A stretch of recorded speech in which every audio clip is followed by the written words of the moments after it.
But then if you use it to clear the Gallows, you will give the Savage Roar to the rogue player. That's nothing you want to do. No, I definitely don't want to give that over. Particularly then you know that your opponent is playing Violet Teachers. Yeah, definitely. So Azure Drake coming down, and there's a Oh, Blade late, Flurry. late. Now this will be used for sure. Oh, maybe not. Wait, that's only 4 points of damage, so he will miss one. Yeah, yeah, that's better than blade flooring because uh he will replay. I mean, Nimsh will features and he will not attack with the 3/3 shade, so it will be still in range of the blade flurry in a way. And there's going to be an Ancient of War coming down. We have Se- seen what, but the second sap second for sap that. is in hand. Yep. That's very unfortunate. The second sap, and what is even more important, he can still keep the blade flurry for next turn. If that trade will not trade for the 4/4 Drake, well, maybe they want to use the blade flurry yet now. I mean, do you want to use it now? You have 6 points of damage. You can kill the Ancient of War if you use the Blade Flurry. Because you will deal 4 damage from the Blade Flurry, then you will deal 4 damage from the Azure Drake and kill off the Ancient of War with the Agent. And you Sure. will still have 5 points of mana for the Ancient Healbot, so you will actually increase your board value. And we've talked about this in games with this rogue with the double sprint, but at what point do you get a bit of breathing room to be able to play these two sprints that are in your hand here? Hmm. Looks like he's playing a Blade Flurry. Yeah, I think he goes for the sacrifice of the Azure Drake. Unless he trades with the Gallywix, No, but you don't want to trade with the Galactus because he is just saving you from the combos and other stuff that will go from will drop from Nimsh. But he didn't play the Ancient Heal Boat. Oh wait, it's at 8 points of mana. Never mind, I'm stupid. yeah. Sorry. Swipe has no real value here. Absolutely not. It's not the card you're looking for. Is this just an Ancient of Lore turn, and do you have to start to heal with that?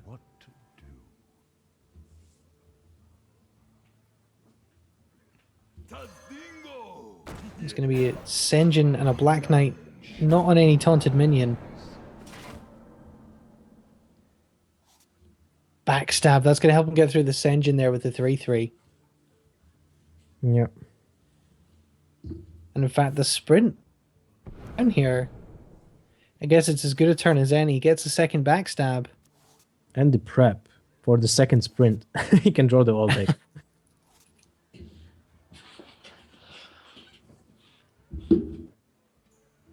Well, here comes the backstab. And that's going to help him get through this Senjin. Trying to see if there's any way of clearing the Black Knight as well, but unless you trade with the Gallywix, I don't think there is any way of doing that. He's Does he just want to 6? And Nimsh didn't use any innervates, so with a double Savage Roar combo, he will actually win the game. yeah, it's a 4-card combination though. It's not particularly common, and obviously there's no way for Nimsh, we know, to draw into that now. But Nimsh is very quickly running out of life. Does get an innervate, but that's kind of a dead draw at this point. Does he have to heal with the Ancient of Lore now? What are the other options? Well, you don't have a taunt in your hand at all.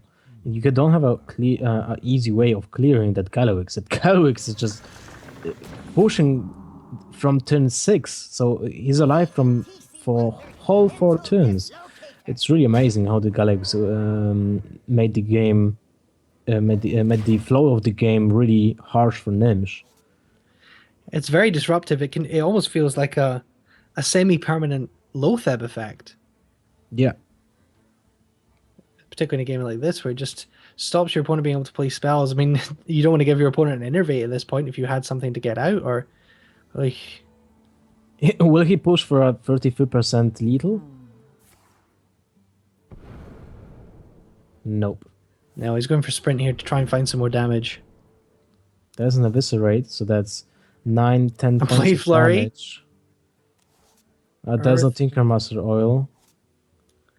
So you can. What do you want to do here? You don't have any way to buff up your weapon, so you can't really use the blade flurry effectively. And you're kind of getting low too. Like if you don't clear those creatures, you might be dead next Absolutely. turn. So you have to find a way to kill every single creature, I think. So he has the backstab. He can backstab Maybe and use eviscerate. this sap. Well, he could backstab the. Okay, I was gonna say yeah, he can backstab that trade. Okay, I was gonna say you could backstab the MC Tech and use the eviscerate to clear one of the other minions with a blade flurry. But I guess you want to keep that blade flurry for when you have the damage. Probably, yeah. And you have drawn so many cards, you can. There's a really high chance of getting a some buff for your weapon next turn. There's the Just swipe. yeah, just doesn't have enough mana with the innervate to do double swipe. Yeah, one more short, but still he will give one swipe to Pozmyvam here with still the Galawix alive. And you certainly don't need to be giving Rogue any more direct damage than it's already got. Oh yeah, definitely. There will be I mean, like there's not. 8 points of damage with just a swipe and one eviscerate. You know, if he's looking for stuff in his deck here, pause my wham, and there's not a huge amount of cards left for him to draw, so there's an increasing likelihood he's going to draw into what he needs to finish this game. So Nimsh is really on a clock here.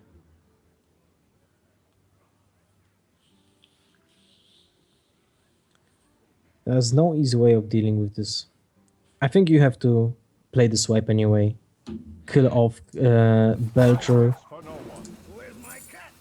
But then how do you... Oh, I think that was really not... Well, you have to kill the Belcher, I mean the Galawix with your hero power, so you will get 4 points of damage to your face. You are just playing second swipe. So the rogue has 8 points hand to full with deadly poison. I'm not really sure because I don't see the whole hand of Pozmyvan Yep. right now. Does he have lethal? He has a eviscerate, so that's 13 points of damage with 2 swipes and eviscerate and attack from the dagger, right?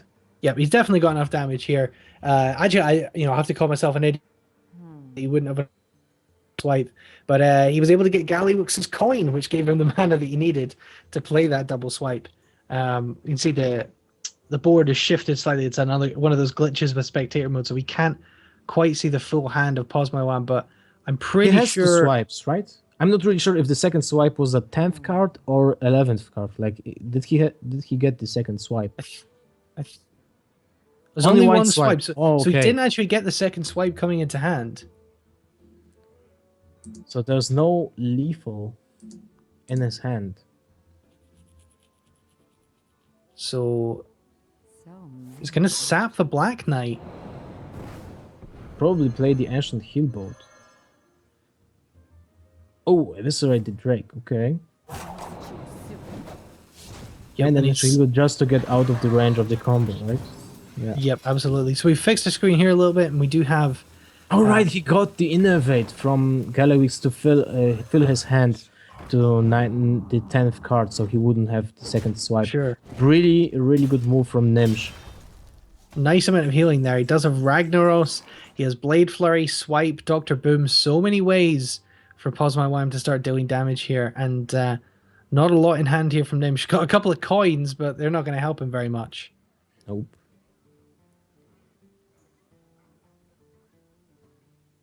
Well, he's going to be able to. He's probably going to have to use the Druid of the Claw here.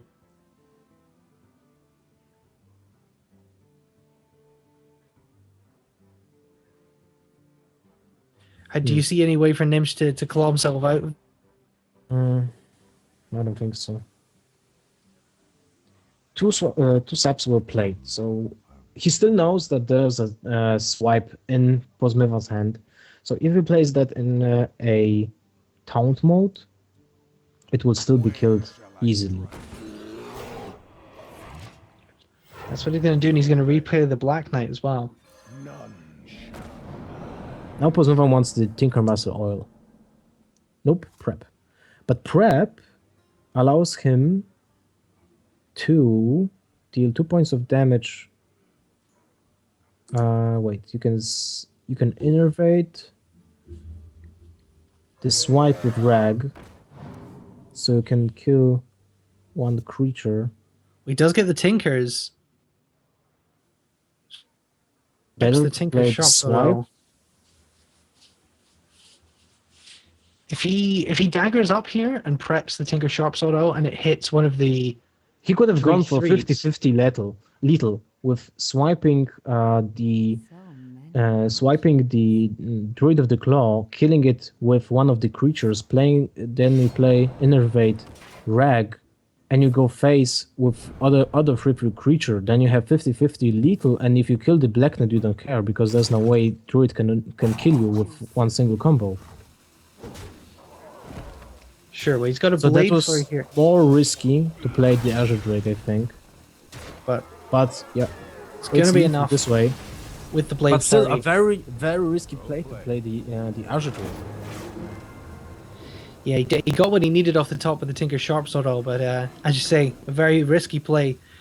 We saw that in the last game as well, with him playing the sprint, not prepping it, and not being able to play the antique heal bot as a fallback play, and getting the swipe that he needed, the sap that he needed in that game as well. So that's going to be a second game going over to the Rogue of Posmaiwam, and in fact, the comeback is very much on. Yeah, The as I Druid- said, before the match started, right? You asked me what can be the outcome. How can the outcome look? And I said the Rogue, if he plays 2 Blade Flurries, he can 3-0, and maybe this will be the case. Absolutely. And we do have the Mage of Nimsh as the final deck. And I believe it is a Mech Mage, in fact. So we're going to see the Mech Mage of Nimsh against the Dark Rogue of Posmaiwam. What do you think of this matchup? And how do you see this one panning out? The same as before. If Rogue will get the Blade Flurries, he will probably win. Like, upgraded Blade Flurries will have so much value. The one problem that you have with the Mech Mage is that you have a finite card draw. Like, there's no easy way to get more cards. And if the Rogue will get more value from his AoE clears, then you will get the draws. Then you simply run out of steam, and then the Rogue just plays the Ancient Healbot and is out of range. Unless, of course, there's the Mech Mage with Antonidas and 3 spare parts at turn 10, and you get 3 fireballs. Then you have the damage that you need. Yep, so this is going to be the last stand for Nim. She's going to have to win with that Mage. As you say, the crucial cards there. But the Mech Mage, very, very efficient. We saw it go 4-0 for ties in Deck Wars yesterday. Well, the MVP cards will be here the usual Rogue thing. So Backstab, Agent, Deadly Poison, and Blade Flurry. We see a Mech War Perception. That's going to feel good. Oh, wow. A really awesome hand for Nimsh. You just mulligan away 1 Goblin Blast Mage. And yeah, oh, wow. Undertaker. Hello. I haven't seen this in too many Mech Mages. And he does have the coin, and Postmivan doesn't have anything, to be honest. There's nothing in his hand. There's no backstab, no agent, no way of... This is the And he did Gallywix. draw the Gallywix. That's awful. Well, looking at this deck, He should attack into the Undertaker. looking at this deck from Nimsh, it's a slightly different version of the Mech Mage. There's some flavor cards in here that are going to be very interesting. We see the Undertakers, so we're going to see this deck be a little bit different from maybe the Mech Mage we've seen from players like Strife Crow and Ties doing very well with in tournaments. Not one that I've seen a huge amount of play in this kind of specific build, but that Blade Flurry coming into hand is going to be absolutely crucial to deal with the smaller minions. So what's the difference between Tice's deck, for example? So there are Undertaker's Mad Scientist, Mirror Entity, an Archmage Antonidas in this deck as well. Those are the exact same cards as Thijs is using. Was that in Ty's deck as well? I didn't see the Yeah. Antonidas. Yeah, he had the. Oh wait, maybe he didn't have the Antonidas, but yeah, but all the cards were the exactly the same. But maybe there's a different amount of creatures. We'll have to see. Should Now be there's a interesting. really tough nut to crack. You have to clear both the Pauper and the. Oh wow, sprint on turn 4. So he's digging for the Deadly Poison or Thinkmaster Oil. That's the Gets second Blade six. Flurry, not really useful. And Dr. Boom, whoa. Awful. Really awful. That is really not what Pause My Wham needed here in this matchup. Definitely. And Goblin Now, Blast Mage just going to come down here and get really good value. unless 4 times head? Nope.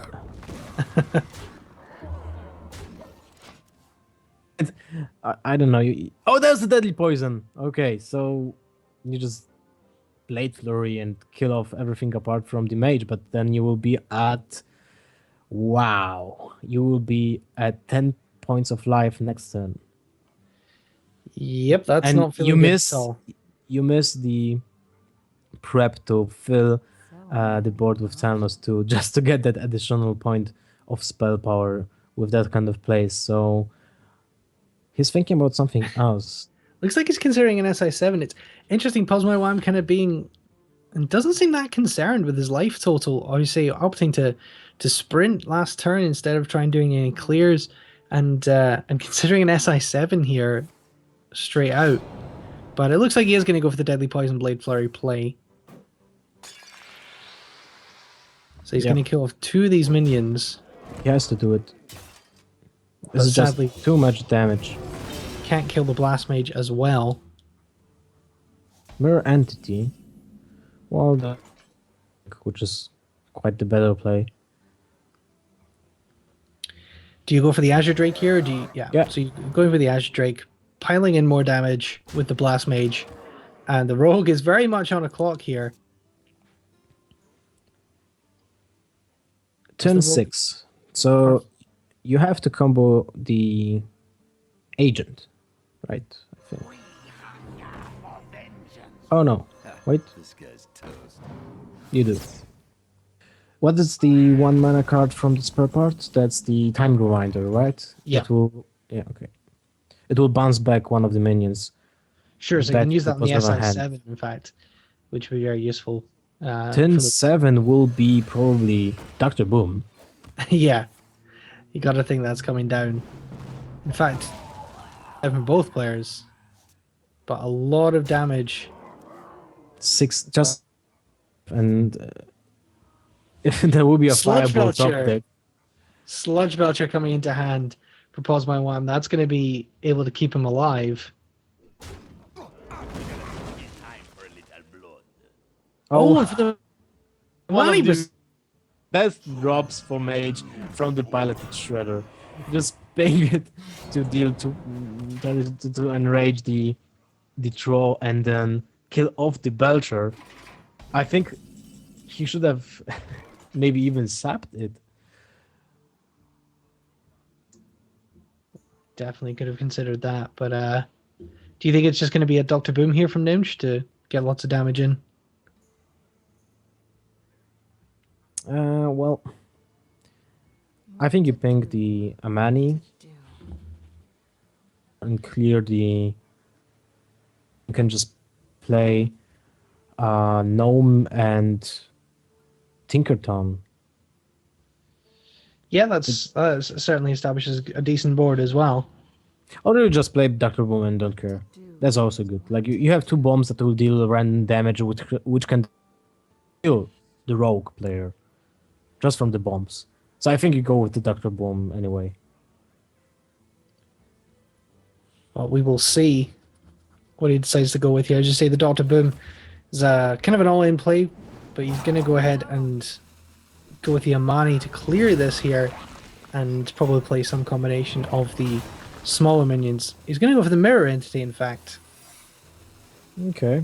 That's also fine because there's no, apart from the Talnos, there's no small creature in the rogue deck. For the Thalnos, and the Thalnos is gone, so Yep. the worst that he could get would probably be a Violet Teacher. Or a agent. Yeah, but Second. yeah, so the agents aren't in hand. So I guess if Pozman Wham is going to play any creatures here, but he has to clear this board. I wonder. Really tough nut to crack. Is he gonna use one of his swipes as one of his saps here? If you if you sap the Drake, then he will be replayed and just give another card draw. What's the 5 mana card that's second on the left? That's Belcher? I think it's an Azure Drake. I can't quite see. Pay Yeah. attention, class. Azure Drake. There we go. Thank you. Pay attention, class. The wonders of And- spectator mode that things like that can happen. And the Violet Teacher being. Wow, is this the game here? Not really, not yet, but it's still very close. Very, very close. The mage has so much damage. Something like a fireball or a frostbolt. Is that second? Double sap coming down just to take all the damage off the board. But a fireball or a frostbolt top deck still lethal? No. Goblin Blast Mage can be played with the piloted Shredder and just deal random 4 damage. It's also good. I mean, the 4 damage could go to face for lethal, but it could also clear these 1/1s, and either of those outcomes is very good. Yeah. But it's just going to be Dr. Boom coming down. And he Yes, gives again. himself, yeah, that's also Yeah. good. Random damage from the bombs. That could be very useful for going to face. Second Violet Teacher, okay, so now he can, but he has to play a Taunt and he doesn't have it. So he might consider playing Ragnarus. You will have to play the. No, you can't play the. Oh, there's Oh, two to wow. face. You wanted to play the Ragnarus now. And that's it. The bombs kill him off. Yeah, I think he should have played the Ragnarus right now because he was going for the play. Like, I have to put Ragnarus to survive to kill off the Dr. Boom that was stealth. And if he would play the Ragnarus, that was minimizing minimizing the chances of him getting hit with the bomb. Sure. Absolutely. Well, the bombs dealing lethal there. Not the greatest of outcomes for Pozman Wham, but we're going to go into a deciding match here. It's not like a 6-0 series where, in fact, and I believe just to assuage Twitch chat's worries, he did not even play Zoo. He 3-0'd with Freeze Mage. So I don't think 6-0's actually even brought Zoo to this tournament.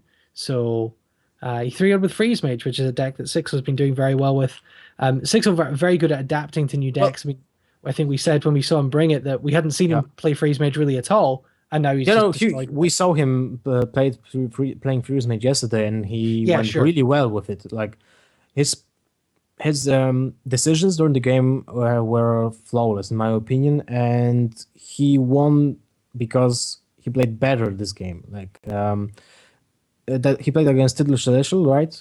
And Tiddler made a really maybe not an obvious mistake because not everyone knows that Mistress of Pain that was spawned from Pilot Shredder will not gain life when it will trigger the ice block. So he lost because of that. Just because of that one life gain from the Mistress of Pain, he was in range of Pyroblast. Yeah, so he took out Tiddler with Freeze Mage and Alchemist with Freeze Mage both times as well. So very good result for 6-0. But in this deciding game here, obviously our other game of the day has finished. So just as well we tried to stream this one instead of 6-0, and we'd have to be jumping around. But we're going to have a deciding game in this series. It is 2. So we're going to see the Paladin. This one is very battle of 2 GVG decks. Yep. We'll have to see how the outcome of that will go. Like, the Mage has a really great answer to the Masterful Battle with his Goblin Blast Mage. And looking at the Paladin, wow, it's a fairly standard Paladin deck at this point. Some changes does play. In fact, This is actually a slight variant on the Paladin deck. It's a double Lay on Hands Paladin deck. And he didn't draw a single one of those in the opening hand. Whew. Like, it's a very good opening hand, in fact, with the shielded mini bot, Eldar Peacekeeper, Pilot Shredder, and there's a Sky Definitely. Golem as well. There's two of those in this deck. You definitely play the shielded minibot. He's being able to trade with at least two creatures or oh, never mind. There's an Annoyatron. Oh, he didn't play the Annoyatron. That's curious. He will be trading. I thought he would just play Annoyatron and go face with the Clockwork Gnome. Yeah, well, I think does that it would opt to be more trade? effective. Now he has to play the Annoyatron, and if he doesn't want to be mana ineffective, but if he plays also Antonidas, so he might be actually thinking about keeping the buff. Masterful Battle on turn 3. This will be very important, I think. To build up a big board, and no Goblin Blast Mage here with no mech on board, so Exactly. So clear. you want to play that as soon as possible just to minimize the chances of getting Blast Maged. Mech So Warper coming down.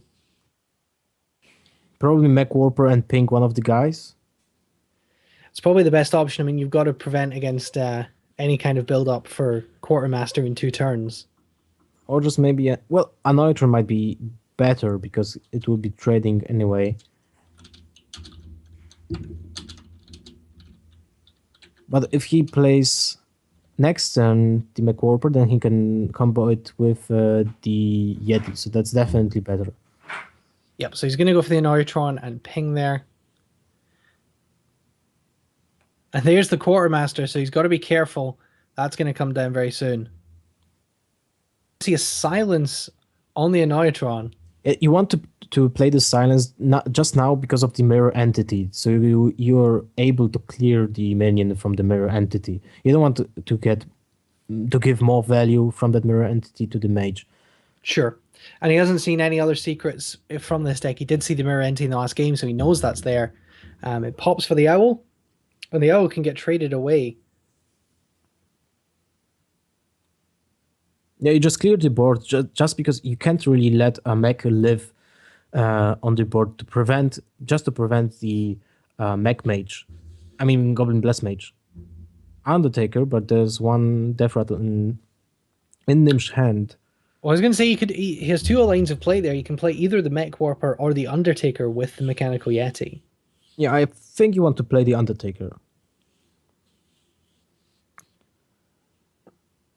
Or Undertaker, Mech Warper, Pink, the Owl. Seems also to be good. Quite a few lines of play here for Nimsh. It's interesting to see an aggro deck like this have just so many decent lines of play. It's not just all a single throw everything out strategy. But I think Undertaker, Yeti will be the best. Like if you play... Looks like he's going for the Mech Warper Undertaker? Undertaker. Yeah, Mech Warper. No, in fact, he's going to use the spare part. That's weird. He was holding off so long for the spare part. I really was thinking he will be saving that for the Antonidas. Now Postmitham will play to Silver Champion, just kill off the creature. Because he has no free drop, well, apart from the Peacekeeper, but you don't want to Peacekeeper a Mech Warper. You want to kill the Mech Warper, negate his ability. So you can Peacekeeper something else. Yeah, and also one True Silver Champion is like, oh wow, he will be Quartermastering? Okay. That's interesting. I really thought he would play the True Silver Champion, just because True Silver Champion will mean you will have less dead cards in your hand for the future turns, and you'll have a turn 6 play anyway, so you will be not playing that True Silver Champion. Well, here comes the Undertaker and the Mech Yeti. So now he will use and Quartermaster to kill the Undertaker and then just play the Piloted Sky Golem. So he will be in a really decent spot.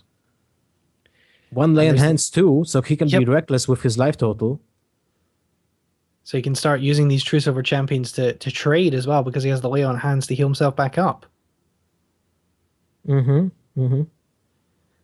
So now probably Azure Drake Frostbolt, the Sky Golem, and then see what the outcome. Maybe you can even trade with the dude. But that's the problem with this deck. Mech Mage has no real card draw apart from that one Azure Drake, and trading will be just losing the damage output. So as you can see, he didn't trade, and that's a really good decision. Tyrion coming into hand is a turn early, but he definitely can use that on turn 8 if he wants to. And he's going to go ahead and play the True Silver, and I guess clear the 4/4 here. He might have used Peacekeeper maybe, but he doesn't want to preserve the life totals of his hero just to preserve creatures. So yeah, good call. Yeah, he's going to keep the board, use the Pilot Sky Golem, and the And Aldor. he has the manipulator, right? Spare part, so he can switch stats of one creature. Yeah, so that's the one that he just got there. So he has, if he draws into a second Peacekeeper, he has kind of like an equality. You can play the Peacekeeper to get someone 1 point of attack, and then you can play the Manipulator and get him 1 point of life. Frostbolt going into face here is just trying to do as much damage as possible, it looks like.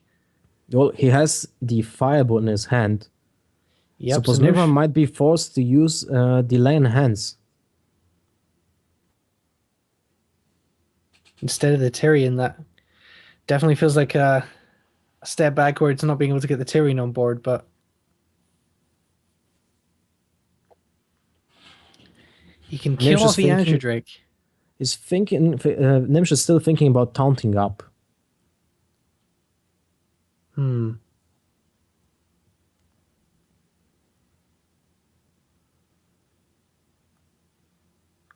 He is going to do it.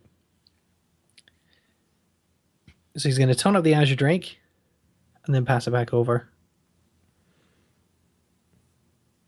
Now, if Nimsh has 2 Fireballs and he uh, can we ask the spectator mode to move the cursor?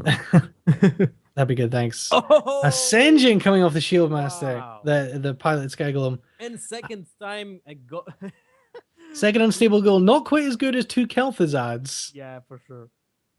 But still, how you think? What are the chances of getting those exact same cards in one match? It's really insane.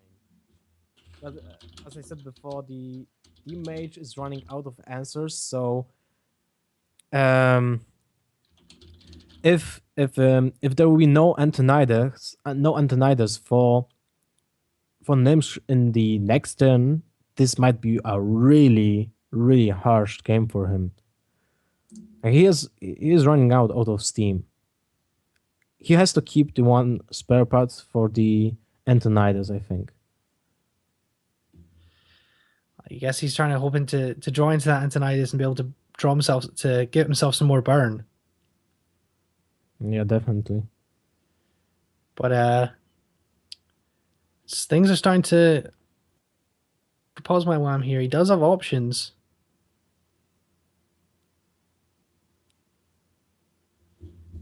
This is, of course, the deciding game, so got to think very hard about what they're doing here. I guess Lynch is considering whether or not to fireball the face now. I guess he probably thinks, well, he might use that in Ascension. I was going to suggest he might be thinking about getting the damage in now with the fireball because he thinks there's probably not another lay on hands. Well, Paladin just out-sustained the mage. Yep, and it looks like this is going to turn around here for Posma Wham, and Nimsh is going to come up short. Now it's just Tyrion, and that's it. There's no way, apart from the Antonidas stealth play, but you have a time rewinder, which is not exactly what you want. But at least you can play 2 times Goblin Blast Mage. I was just going to say that you can do double Goblin Blast Mage, and that's fun. Yeah. That's Yeah, what you're he's going to right. go ahead and do. I mean, he's got nothing else to do.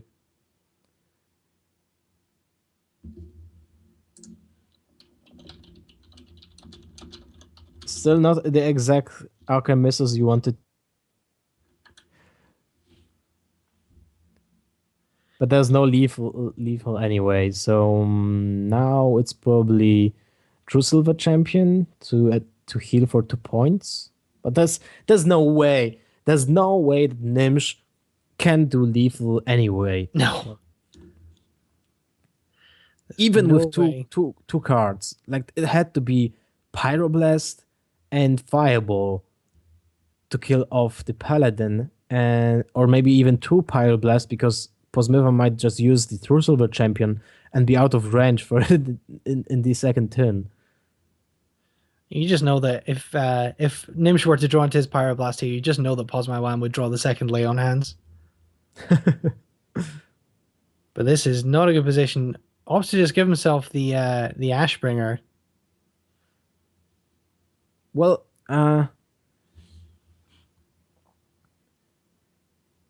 there's an Right. Acolyte of Pain, right? Yep, Acolyte of Pain there for I was thinking about maybe Posmaiwan. playing the Pyromancer with the spare part and Acolyte of Pain just to draw cards and kill off the Golem anyway. But that's still, even with not an optimal play, you're just so far ahead that you don't really Yeah. need to worry about anything. That's 12 points of damage, still not away from Beetle. Oh, an ancient healbot. Antique Fine. Healbot. That is a big problem. That's going to heal him back up.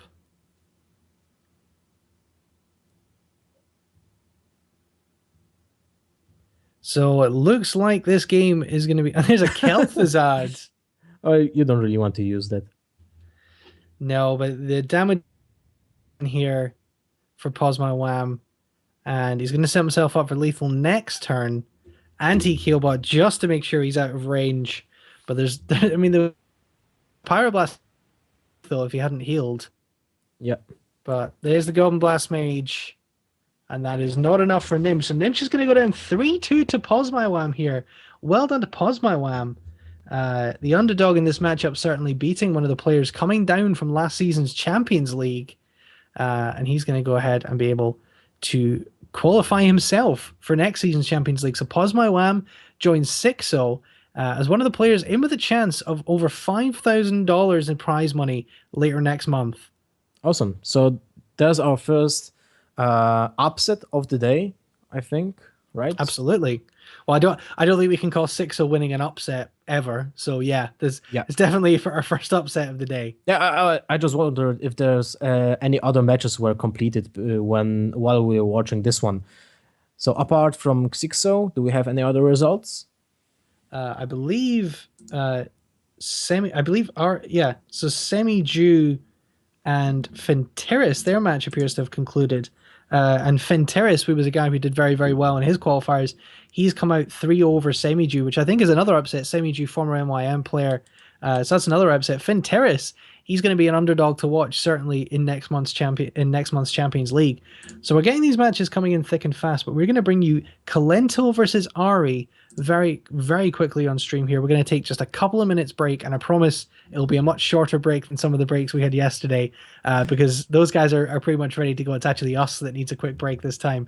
So we're going to be gone just a couple of minutes, but then we're going to come back and bring you Kalento versus Ari, bring you all the picks and bans and all the decks. Don't go anywhere. You're watching the HearthStats Challenger League Season 1 Final Day.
Welcome back to the final day of the HearthStats Challenger League Season 1.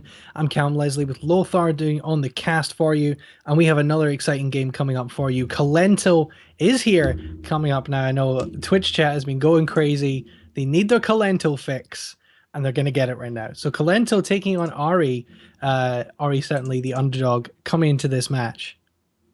Yeah, was Ari ever being streamed before? We didn't see any of Ari's games yesterday, but he did. He beat Tiddler Celestial in his first game, so certainly Okay. no slouch, Ari. They're into the ban phase now. We have the decks for you, which just bring you what the classes are, and we'll tell you what's been banned as soon as we can. We have a Druid, Warlock, Hunter, Mage, and Warrior from Kalento, and Warlock, Mage, Hunter, Druid, and Rogue for Ari. Ari was actually also he's pretty high rank legend on NA currently because we our producer has him on his friends list to be able to stream his game through spectator mode. So apparently Ari's rank at legend is very impressive, and he was rank 1 for a little while. So Ari certainly no slouch. Kalento gonna have to be on the top of the game here. Okay, looking forward to it. I'm always looking to new players. It's very interesting that it's Hearthstone is an other type of games, other type of game that other esports games like there will be always newcomers in Hearthstone, so you will be seeing new faces every single tournament. If they have open qualifiers, and I think this is the open qualifiers will be in majority in 2015 than it was in 2014. So looking Absolutely. forward to it. And the HearthStats League is a perfect example of that. Obviously, the open qualifiers start with the Grinders League. 288 players came into the Grinders League. 40 of those players made it into the Challengers League, with various players coming down from the top division, the Champions League, at various stages. And these players have made it through at least a couple of rounds of the Challengers League. Players like Ari and Posma Wham have made it through, coming through the Grinders League as well. So they've all really earned their place here. Yeah, definitely. And if someone just tuned in to our stream, Postmavam just won against Nimsh 3-2 on back on his Rogue and Paladin deck. So we some quite amusing matches, and now we'll be seeing we'll be witnessing the Colento versus. We're really looking forward to a skillful match, and with maybe some odd decks that the players will bring. I heard that Colento might be using something really different this time. Absolutely. Well, they both brought Druid, Hunter, Warlock, and Mage, with Kalento opting for Warrior while Ari opts for Rogue. But we've got the first bans coming in. Kalento's Warlock has been banned, which is very sad because that's actually a very interesting Warlock deck I was looking forward to Yeah. seeing. And the Hunter of Ari, it seems kind of pretty simple for these guys to just ban Warlock and Hunter. But is that the strategy you would take, Lothar? I'm not really sure about banning Warlock. I think that this is one of the classes that can be actually not banned. Maybe even Druid has more. Is banning Druid makes more sense than Warlock in this situation when you can just adjust your decks to beat both Zoo and Warlock and Handlock at the same time. Like with decks, like an example, a Druid double combo, a face hunter or another hunter. It doesn't have to be face, but still there's so many options. Like also the mage, freeze mage or mag mage can both be tuned to beat both warlocks really well. So I'm not really sure, but it's definitely a safe ban. Like if you ban the warlock, you at least avoid the overpowered hero power from warlocks. So yeah. Do you think that Hunter is still a very, very strong ban pick? Yeah, I think Hunter being banned is a thing you have in a best of 5, in my opinion, with 2 bans at least. Absolutely. That's a class you want to ban, and with when you have 2 bans available. Absolutely. So as we explained in the first matchup, these bans are conducted in 2 rounds. So the players get 1 deck banned, and then obviously can make their pick. Maybe rearrange their pick based on what their first deck has been banned. So we're at Mage banned, and that was the second deck I was looking forward to seeing. I'm sad, Lothar, but Oh, Kalento does get to keep his hunter, and Ari's going to get to keep his warlock because it's Ari's druid that's been banned. So we're going to see the druid, the hunter, and the warrior against the warlock, the mage, and the rogue. Now, considering these guys both brought the same four classes with only one variation, we're now actually going to see six completely different classes among the two sides. that's awesome. That's really awesome. Like, I don't really enjoy watching mirror matches. I like when the classes are being clashed against each other with different type of spells, different type of creatures. Because most of the time the classes are associated with with particular minions. So we will see some variety in every single game. It is interesting because they've banned each the decks that their opponent left standing on their lineup. So it's interesting to maybe think about the mindset going into that and what these guys have picked and left standing. But you got to think still having the hunter does mean that you got to give Kalento a bit of an advantage on paper, though the mage and the handlock and whatever kind of rogue build Ari is building could still be a very important lineup. But we're going to get into this game as quickly as possible. Druid has been the MVP of the tournament in a lot of ways. We've seen him in pretty much every lineup, and Kalento, with his Druid left standing, he's opted to ban the Druid of Ari. Yeah, Druid is one of the most powerful classes, and Colento is respecting here the power of Innervate and Wild Growth, so understandable to ban Druid, definitely. For sure. So we're going to get into this match.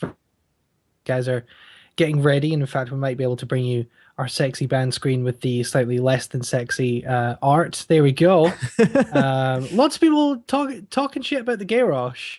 Yeah, well, And he lost his gains, you know.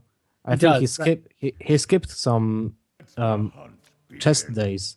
Like Well, he you see, the didn't thing go is, on I think Mondays. they started instigating a wellness policy down in Hellscream, and the drug testing came in. So Garrosh, he had to get off the gas, and that's what happens. No more bodybuilding pro. No more strange supplements. But Kalento opting to open up on the hunter on the bottom there, and Get off the cycle. the rogue of Ari on the top. Yeah, you got to cycle off. You got to cycle off for drug test day. No Undertaker in hand for Kalento, but he does get some early drops. He gets those web spinners, the Haunted Creeper, where actually the Fan of Knives and the Backstab are going to be pretty useful for Ari and the Rogue. Um, I think you want to keep the coin for turn 3 when you can drop the Shredder. So right now it's just Web Spinner. Turn 2 is Hunted Creeper. Turn 3. Oh, he goes for double web. Yeah, he goes for that.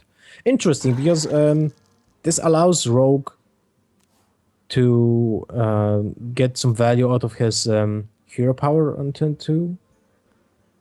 It's really interesting. He's counting on a decent free for the web spinners then. Sure, yeah, he's going to hope that he gets something, but the Rogue just opts to pass here. Animal Companion, that's a great 3-drop. Now, this is a problem for Colento now, because if he drops the Hunted Creeper, the Rogue will attack the Creeper now this turn. Well, he can backstab, and that's the best. I was going to say, you can backstab Fan of Knives, and this is a great board clear here for Ari. That's why I didn't like the double web spinner opener. No hesitation going down with that play. And we'll see what comes off these web spinners. Colento is being lucky with a 3-dropping drawn from Animal Companion. If he didn't draw that, there was still an Emperor Cobra from the web spinners. So, lucky for him, he did have something for turn 3. Without that, he would be really in a bad spot. But still, the most important cards that you want to have as an hunter against a rogue are weapons. Because there's no easy way of dealing with a weapon for a rogue. So this is a almost certain damage coming to the rogue's head. And it sounds like your cat has some very strong opinions on this game here, Lothar. Yeah, he's just pissed about losing to Zulok. Playing with the tablet like Fruit Ninja. Of course, cats are beasts, so the cat is obviously taking the side of the hunter here. But Do we have a cat in Hearthstone? We've got Jungle Panther. We've got a Stranglethorn Tiger. No, I mean like a basic cat. I think there was a cat in Adventure mode for Kel'Thuzad. Yes, Kel'Thuzad's cat when you played Animal Companion against him. Yeah, yeah. Absolutely. But the Violet Teacher coming down well before we get too far off track. And the Rogue actually starting to build up a decent board here. Sir. How it will be so cool if Buzzard will be for 2 mana as before. Yeah. Imagine the old hunter here. Oh, I just draw Buzzard and unleash the hounds. I will draw 4 cards and kill 2 of your guys. That's cool. Do you have to go ahead and use the owl here? I don't think so. Rogue used so many spells you can just risk not playing owl. But on the other way, what do you want to keep the owl for? There's nothing really. Like, you don't want to silence Ragnaros. You don't want to silence Dr. Boom. And you don't want to silence... Well, maybe a Belcher. But we're not sure if even Ari is playing a Belcher. No, let's see if we can check this deck here. The Rogue deck does have a single Sludge Belcher, does have a Sylvanas as well, actually. So Oh, he's playing Sylvanas. Okay. obviously, Kalento's probably not going to know that, but that holding onto that owl could be crucial. But it's hard to see where else Kalento can play here. He's going to have to go for an Unleash the Hounds play, and he's going to use the owl on the Violet Teacher. And he's going to kill off the 3/3 and trade. But the Hunter's still kind of on the back foot here. Does have a Savannah High main for turn 6. But something that you really need to do. Absolutely. But if Ari will draw a, it will be horrible for Colento. So the set, no spells to back up. Interesting that he didn't sacrifice the 1/1 dude just to act like a little Farseer, because that was basically saving you 2 points of health, so 1 turn of hero powering from Hunter. And what you have to do when you're playing a rogue, you really need to pay attention to your life totals, especially against Hunter. So we see a freezing trap coming down, and Dr. Boom coming onto board, full board for the rogue. He's racing, and that's a good decision here. Yep, just going to ignore the high main, has no way of efficiently dealing with it. So, Eagle Hunt freezing Bow, trap, but 2, not really in a good timing. Well, we can say that Colento lost. 4 plus 9, 13 with 14. Kalento's actually, Ari is, I think, probably 1 damage off lethal here. Well, the Savannah Hyman will probably kill the Violet Teacher. And then you can use the Eagle Horn Bow to kill one of the 1/1s, I guess. Yeah. To kill the Violet Apprentice. Put the freezing trap up. So then one of the bombs will go. So that that's not. Then will be the Violet Teacher pop going back to his hand. Yeah. Okay, so we probably use one of the Violet Teachers back to his hand. Okay, so he goes for the draw from the Buzzard, but that doesn't really change much. What he was looking for. Maybe that's for gonna be a game. explosive trap? I guess possibly. I'm not sure if Kalento Does he play explosive trap? Can you look at it? I was really wondering. He has a single explosive trap in that deck, so that must have been what he was looking for. Okay. I thought that he's playing 1 freezing trap, 1 snake trap, so drawing didn't really make sense. But yeah, if he plays an explosive trap, that was one of the moves that can actually save some damage from him. But still, he was in a really tough spot.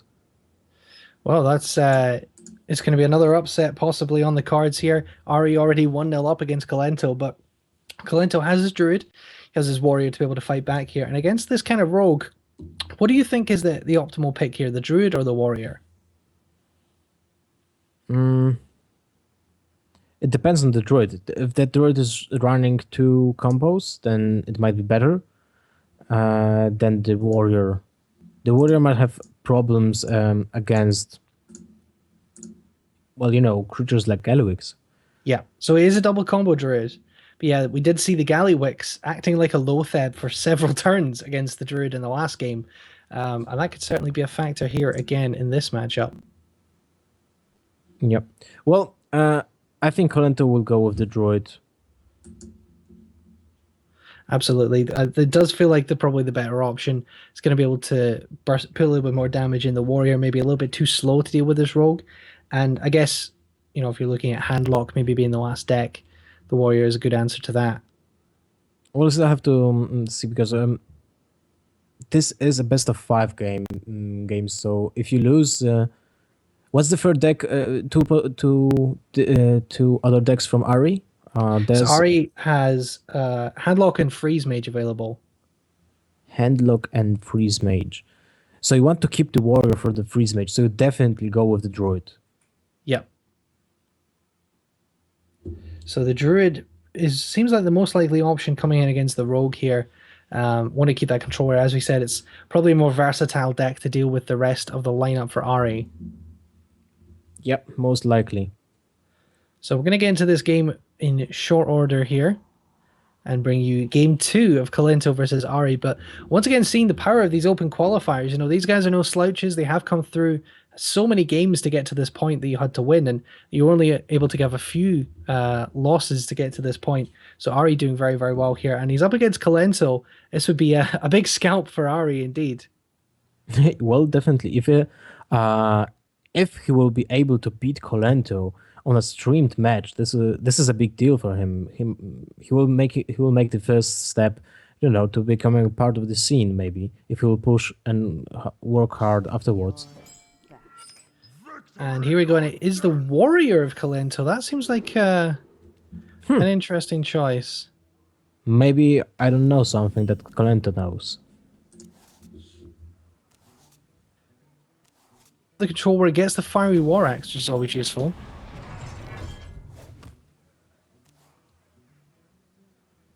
And the Violet Teacher once again in hand for the rogue on the coin. That's going to be very useful in the early turns to develop a board. Well, the Fear War Axe will have some value against that single agent, but there's no other target for the weapon, so most likely we'll be seeing a fast upgrade to the Death Bite afterwards.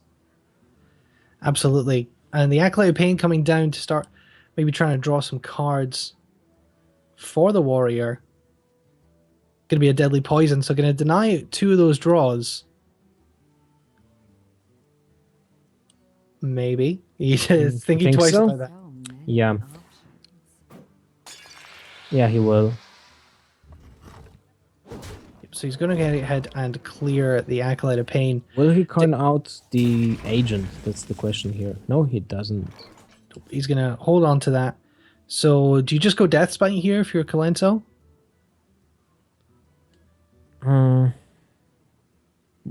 You have to think what's the turn 4 for your opponent, and you can predict there will be some Violet Teachers and maybe Belgers and Azure Drakes, so you can play the Death Spite, but I'm not sure if you attack with it. Yeah, I'm not sure you attack with it, but you probably, you've got nothing else to do with your mana this turn, I guess, unless you want to maybe do Fiery War Axe and armor up a bit more. It feels like a good turn to develop the... But if you play the Fairy War Axe and armor up, then you want to attack with the Fairy War Axe for sure.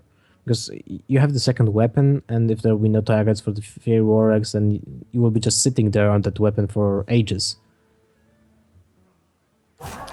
He's taking a long time to think about these plays here. Colento giving us the old Dark Wonix treatment. And he decides to go ahead and attack with the Death Spite. Fan of Knives coming into hand. That's not going to be hugely useful in this matchup. To get his, unless he gets a spell power Fan of Knives to clear some Taskmasters or the Little Sludge. it's of course Violet Teacher in hand for Ari, but with the Death Spite up, he's not going to want to do any coin prep Fan of Knives with his Violet Teacher. If that Death Spite wasn't up, that would feel like a great play here on turn 4, but certainly doesn't give him that option.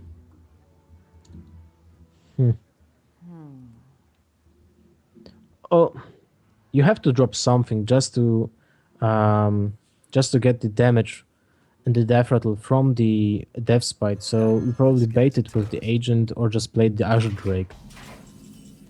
Yeah, so he's gone with the agent play. And looks like a Sludge Belcher going to come down from Colento. So he Colento will charge from the Belcher is being able to trade one for well, not for one, but he will just kill without losing anything with the agent from the agent. But not a lot of options in hand for Colento. Has that Fiery War Axe, but he doesn't want to use the Death Spite here because he's seen the Violet Teachers. I guess he's thinking that he needs to keep that up to deal with Violet Apprentices. You have the coin, you can spawn many creatures. The problem is there's still the Death Spite, so you really want to bait that attack from the Death Spite. So playing the second agent is a really good move here. This is a really elaborate game of chicken here from these two players. Colento can clear the board with his Death Spite, but that's probably not what he wants to do.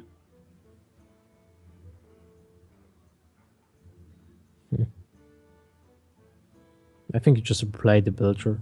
Kill off the one of the agents and then reply the Belcher. But Colento's he definitely knows that this is just a bait for him to lose the Death Spite. Yeah, it's difficult. If you're Colento, do you really want to play the Death Spite at this point and leave yourself open to potential Violet Teacher play, or do you try and keep hold of it? Well, you can't really do that. You're just allowing the Rogue to deal too much damage. The Rogue has the old Miracle Rogue had the same problem with limited amount of damage that he can deal the whole game, and Colento still is aware of that. That even with some big hitters like Galawix or Ragnaros, there's still a specific amount of damage that the Rogue can deal. So he can't really allow the Rogue to get some additional points of damage from the agent. So good play for Colento here. And the double Cruel Taskmaster play over some of the other removal in his hand. What do you think his train of thought is in using both of those at the same time? He's just making some value from the Taskmasters. Like he will still have some options to activate the Gromesh, I think, because he just sacrificed both the Taskmasters. But what I was thinking, if should Ari play 2 Fen of Knives this turn? Yeah, and he goes full throttle.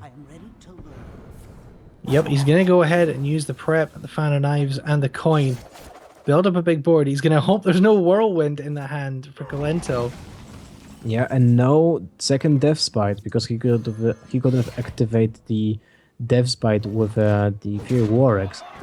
There's actually a double Whirlwind in this deck, so Colento would have been hoping to try and draw one, but has to use the Gorehowl instead. Gorehow's still a good draw. Being able to kill that Violet Teacher just the turn after he came out is really important. But now it's really awkward for Colento. That Dr. Boom is just outside of out of range of the Gorehowl with 6 points of attack. You don't have a clear... Well, you have to play Dr. Boom for the Beacon Hunter for... well, you can play Belcher, that's fine. This is a really scary board for Colento, though. And he's going to kill one of the apprentices. Belcher, Big Game Hunter. Deals with a lot of the big threat on that board, but it's still starting to get a little bit out of control. Blade Flurry coming into hand with an Azure Drake as well. In fact, that could well be the play here to clear this Sludge Belcher. Yep, so that's what he's going to go for. He's going to clear the Sludge Belcher with the spell power from the Azure Drake, and I assume maybe even one of the bombs here.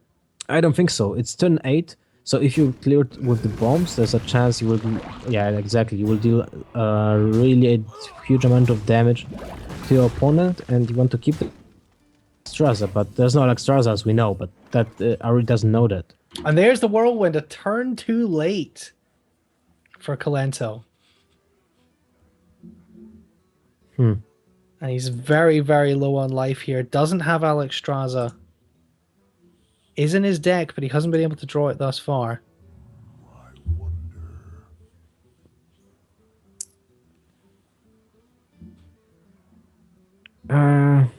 You're getting so low. Fortunately for Colento, Ari rates in his hand. But that bomb, if he hits again for 4 points of damage, it's always difficult, isn't it? I mean, I don't know if you saw the video Kalento put up very recently where he did take that risk with the bombs and end up killing himself. yeah. So there's so little in hand here for Kalento. I mean, he could go for the he could just go all in and go for the Gromash with the Whirlwind. He risks putting himself in a difficult situation with bomb damage, but doesn't feel like there's a huge amount of other plays here for him. Yeah, he goes with the execute play and armoring up. Well, 3 points of damage. This is So that's 7 from the 2 really- bombs. yeah, almost the maximum amount of damage that can the bombs deal. This is a really, really big deal. So 7 health. So no damage dealing spells in the hand for the rogue. But it does have a Sludge Belcher, it does have a Sylvanas, and Azure Drake to even draw into some spell damage. Gets an Eviscerate. Oh, look. Eviscerate. That's very close. He's But you don't one want- off lethal.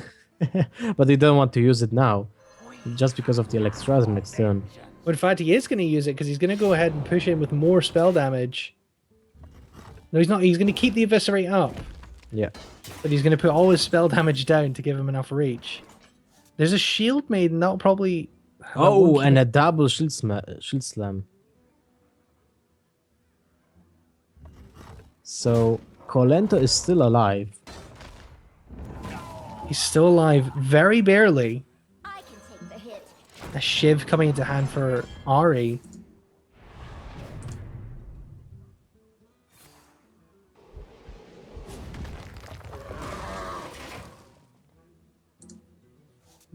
A second Eviscerate. So Ari is going to close out this game here. That's 8 points of 9 point, 10 points of damage. So he's 2 of lethal. Isn't he? Yep. If he shivs with the double Eviscerate. That's 9 points of damage, and then Yeah. 1 tank Yeah. from the dagger. So he's missing that damage that he had with this. Though if he shivs, he could draw into something. He's going to go ahead and, Yeah, and use the definitely. shiv first. Like you Draw. can destroy the armor anyway, even this turn, because that doesn't change anything about Alexstrasza. But I think you play. If you play the Sludge Belcher. Sludge Belcher and one Eviscerate to face. In fact, if he wanted to, he could prep both of them.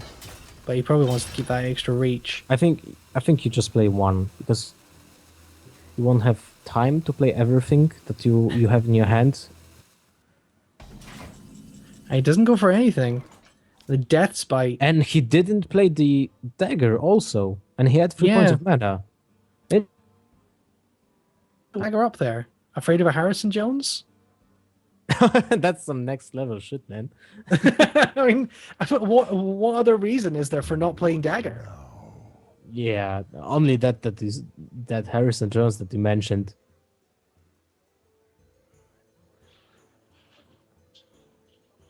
Harrison Jones. Always be afraid of the Harrison Jones. You never want to end up in a museum.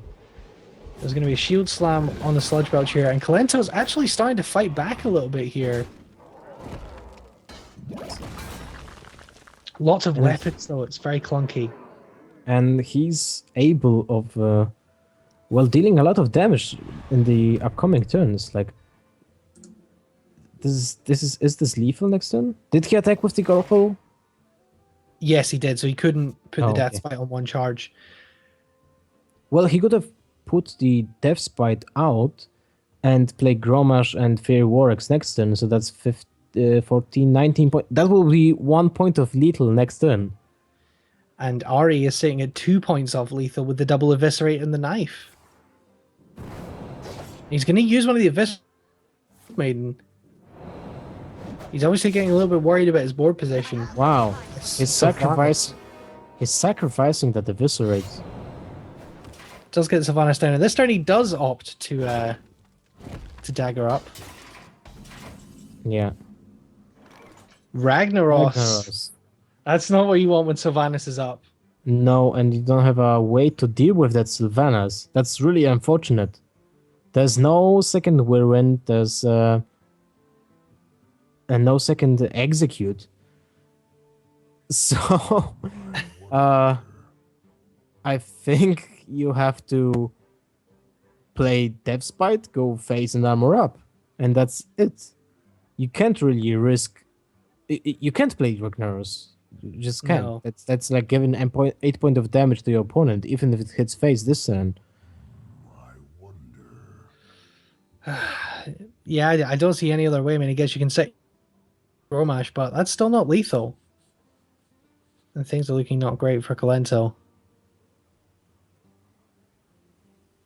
But is Ari going to be able to draw into what he needs? But he does yeah, so if he... Yeah, Colento's going to armor up here. So... Well, one chance of dealing with that Sylvanas was attacking Sylvanas and playing the Fear Warx, but that was playing for the lose, just because he wouldn't be able to activate Grommash afterwards. Absolutely. And once again, Ari is just a hero power away from lethal. And that's the reason why you shouldn't play the Eviscerate for the Shields Maiden, I think.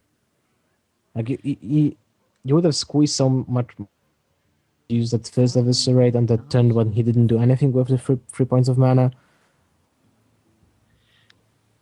Maybe not making the most efficient use of his turns here, but he is still putting pressure on the warrior.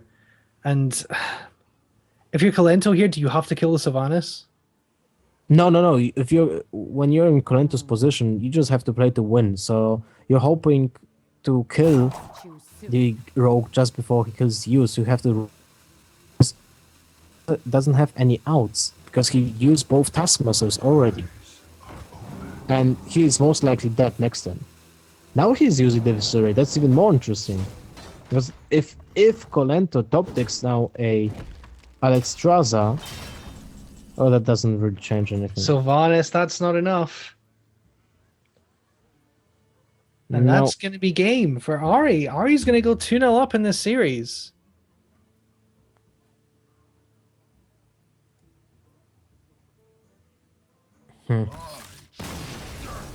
He just goes ahead and concedes. So that is 2-0 to Ari over Colento. Lothar, what are we seeing here? We're seeing an upset. Well, this role, make sure you seek it out after this is over. It's not quite as top heavy as the deck we've seen from Dark Onyx. It doesn't have the Tinker Sharpsword L. It uses things like Shiv, has the sap, the double fan of knives, earthen rings. It feels a lot like the same sort of body as Miracle Rogue, but with some things taken out to give it a bigger top game. Okay, so what is his end game? It's Ragnaros, Boom? Dr. Boom, Gallywix, and a sprint. Awesome. Do we know anything else about Ari? Like, is this his first tournament or Well, people in Twitch any chat are saying stories? people in Twitch chat are saying that he's been top 10 legend on a number of seasons, and he's done very, very well in ranked play towards the end of the year. So it's pretty good. He's obviously a very accomplished player, and he's just taken 2 games off Colento. You know, Awesome. even if Colento comes back here and were to take a 3-2 sweep with the Druid, it's going to be very hard for him. And you know, it would still be a big achievement. Don't have any more scores to bring you. We're just watching the other games as they're going on. I believe. I don't actually think we have any other games going on. I think Fenteris and Semi-Jew played their game a little bit early, and their game's wrapped up. Kit Kats and Dark Onyx might be getting underway fairly soon, so we'll bring you scores on that when we have them. Obviously, we are a little bit delayed because of how things are going with the tournament here. We're just trying to keep up with the games as we can. But these longer games are obviously more exciting. We're getting back and forth. And this is a potential huge upset here. Match point for Ari going against the double combo druid of Kalento. And also a Black Knight in the opening hand. That Belcher will have a hard time. So Kalento is playing a aggressive double combo druid, right? It's a fairly aggressive deck, yeah. It is the double combo druid, in fact. It's called double combo. So it's pretty aggressive. It does have Scenarios at the top. Not a lot of GVG other than the pilot shredders. A zombie chow, like From we've seen. Nax. And yeah. Yes. We do have the double combo, the Shades of Naxxramas. Very similar to the deck that Kalento became very well known for. It looks pretty much like the deck that Kalento was playing without the Spectral Knights and Piloted Shredders put in instead. That's kind of Kalento's fast druid. So the Zombie Chow is going to die to a deadly poison straight away. The And MVP Wild of this match will be the Shade of Naxxramas, because if Ari doesn't draw into Blade Fury really soon, he will not be able to kill off that Shade Pay attention, like class. at all. Kolento might just wait for the Shade to build up and kill off the Rogue with one big combo. Well, the Piloted Shredder is available now in turn 4, or even a Coin Sludge Belcher. But once again, are you able to get this early Violet Teacher out, which has been very, very important for him in the last couple of games? Yep. And now if you're Kolento, you have the Wild Growth, but you don't have actually the time to use it properly. Like you can use it, you can use the Wild Growth on turn 5 with the coin.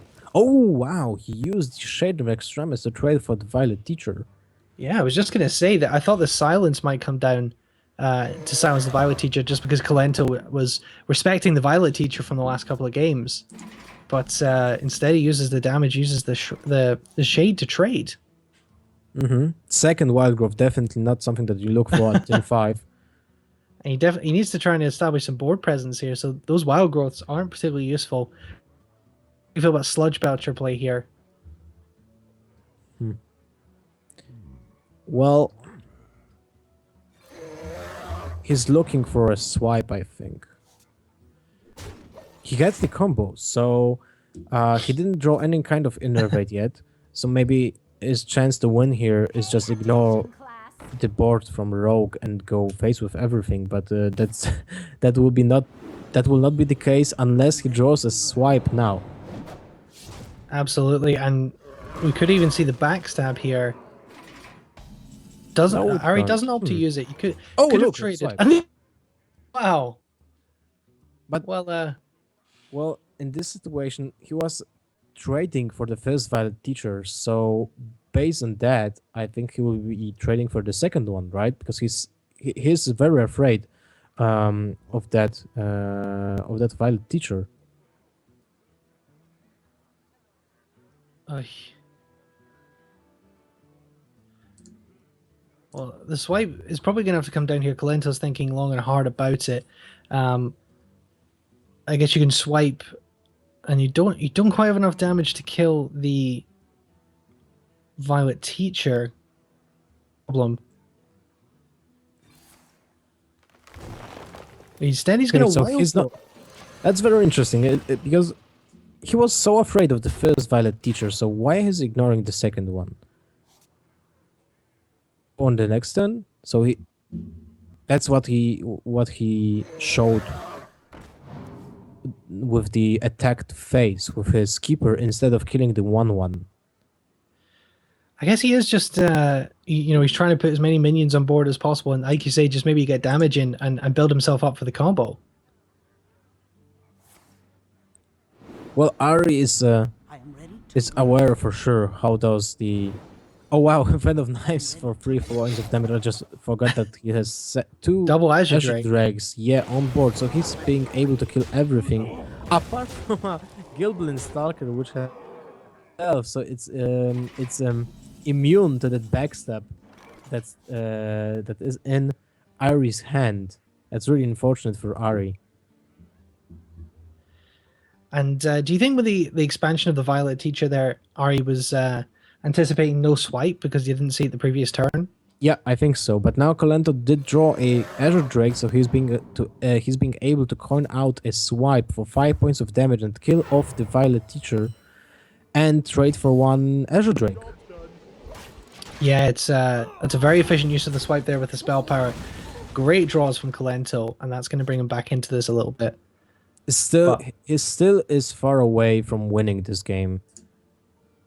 he's definitely not far behind here. Like now, No time for games. what? Okay. I was thinking about playing Boom instead and trading the Azure Drake. But maybe he wants to keep that spell power for that backstep? Quite possible. Or he's just trying Makes to get as sense. much damage in as possible. And use the Azure Drake on face and keep minions on board. But what do you do if you're Colento here? I guess you go with the Shade in either one of the Belcher and the Druid of the Claw.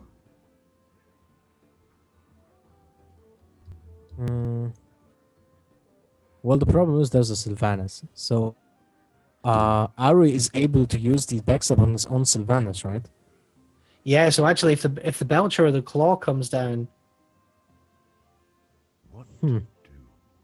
That's not an easy choice. Yeah, and probably he will have just to use the combo to clear the board, and this is an awful spot to be in. it never feels good to have to use the Yeah. combo. And in you, fact, you even have to preserve life points. yeah, it's just what I was going to say. He can't use the combo even very efficiently to kill the Sylvanas. He's going to have to... He denies himself 2 points of damage into Ari's face because he has to preserve his own life total. And is this just a Dr. Boom turn here? Or Gallywix? Gallywix and heal, I guess that's a pretty good turn. Well, he will get a Wild Growth. And, well, actually, he doesn't... Colento... If Colento would play Wild Growth, he will give also the excess mana to Ari too, so Ari would be able to draw 2 cards for 2 Yeah, mana. as we saw with the Mana Addict yesterday, Wild Growth after turn 10, when you play the excess mana, it does count as 2 spells for proccing things like Trade Prince Gallywix and like Mana Addict. So double taunts coming down. It's interesting. We did see maybe Dr. Boom. You're gonna see Black Knight coming down. But if Ari had played Dr. Boom, it would have died to the top deck BGH. So that's pretty useful. And that's going to be the end of the Sludge Belcher as well. And Ari is threatening to sweep Colento here. What is going on? And I don't see any way Colento's going to win this. This is going to be a very quick game indeed. And Yeah, definitely. that's going to be it. Colento going down 3-0 to the Rogue deck of Ari. And we talked in the matchup before about the Rogue being an MVP because it can just carry with the efficiency of things like Blade Flurry and those damage spells.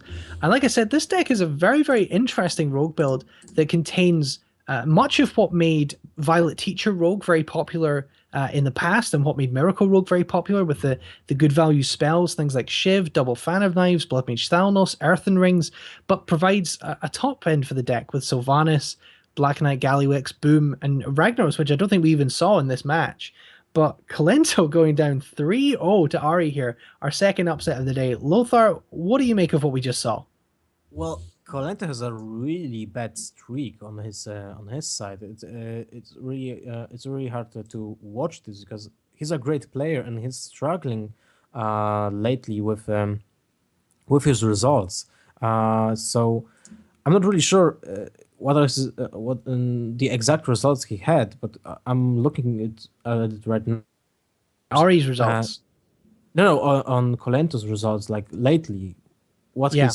what is his streak? But man, Ari making a really strong plays here, barely any mistakes. So I think he really deserved the win, and good for him. 3-0ing Colento is something that you want to do when you're being streamed for the first time in your life. So yeah, definitely a good performance. Yeah, I'm just looking at Colento's recent match results. Oh man, He's it's definitely not nothing that you want to show. No, he's looking at his last sort of 10 games. He's actually won, I think, one in his last 10, losing in the GTA Masters, the Kingwin Invitational, Heroes of Cards, the Battle of the Best, Tavern Yeah. Takeover the Tavern Takeover, the Invit International just the other day. Colento on a real skid here. And do you think this represents, because this is something that's always so difficult with expansions and the deck archetypes changing so dramatically? Colento is possibly being passed by other pro players here. Uh, this is where teammates should also come in and help other players from the teams, right? That's the whole point of teams when they are cooperating and Sure. helping themselves. I mean, they are other players to be at the top of their game, even if not of all of them are great deck builders. Like Colento is really a great deck tweaker, but lately, and I'm really not sure what is the reason behind that, but that's something that should Cloud9 guys should think about now, and maybe I don't know, maybe practice more between each other. I don't want to sound cocky, but it's that's the reason you want to get teams in Hearthstone. The practice, the amount of ideas that players can bring into to the table. And in an individual esport like Hearthstone, where teams aren't as important, they're not a fundamental part of the gameplay of the sport. Teams are really important for, like, say, when expansions come out, being able to test cards and test new decks really quickly, to be able to get fresh eyes on decks, to be able to have just the best collaborative working together. And like you say, that's where Colento should have the advantage over a player like Ari. Ari isn't a player with a team. He's building him decks himself. He's testing his decks, maybe not even in many tournaments. He's testing them on ladder. He's not testing them under tournament circumstances against players of the caliber of Colento. Colento should have a big advantage here. But we're going to take a quick break. We're going to come back. Our next game is going to be Ty's NL versus my settings. Maybe we'll have even more upsets, but Ty's talk about Colento maybe not being in form, but Ty certainly is on form. He ended the year in great form, winning DreamHack Bucharest, coming second at DreamHack Winter, won Deck Wars this week, so one of Lothar's charges on Team Nihilum. So we're going to see that game coming up, but we're going to go on a very short break. We'll be back. Don't go anywhere. You're watching the Challenger League HearthStats Season 1.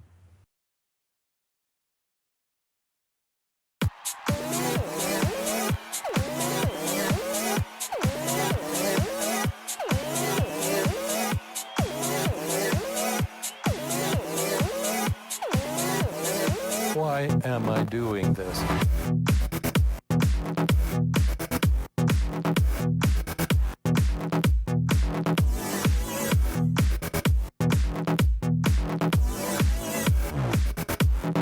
Why am I doing this? Doing this. Doing this. Why am I doing this? Doing this. Doing this. Doing this. Doing.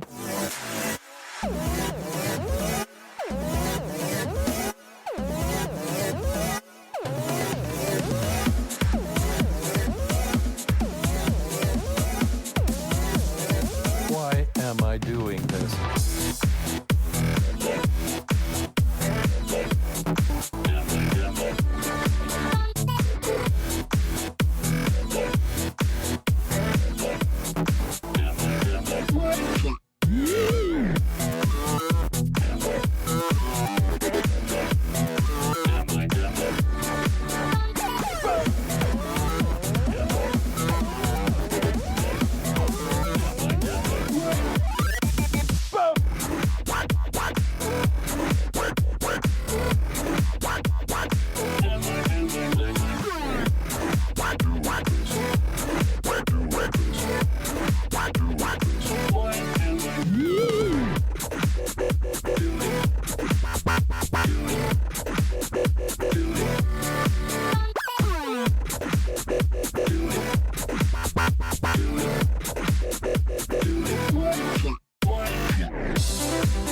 I doing this?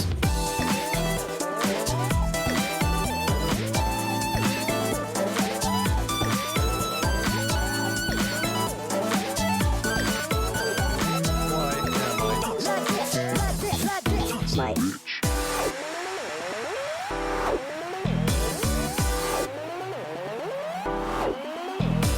Why am I doing this? Why am I doing? Why am I? Why am I? Why am I?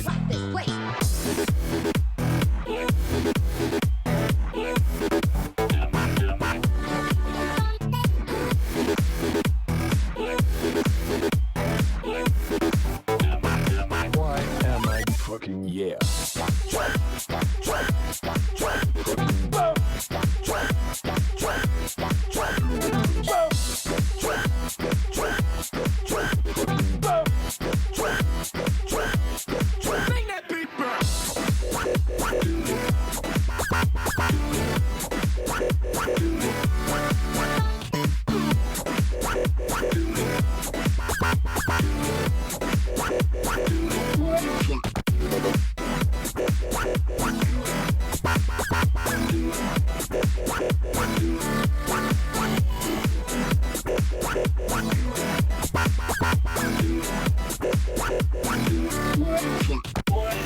Doing this.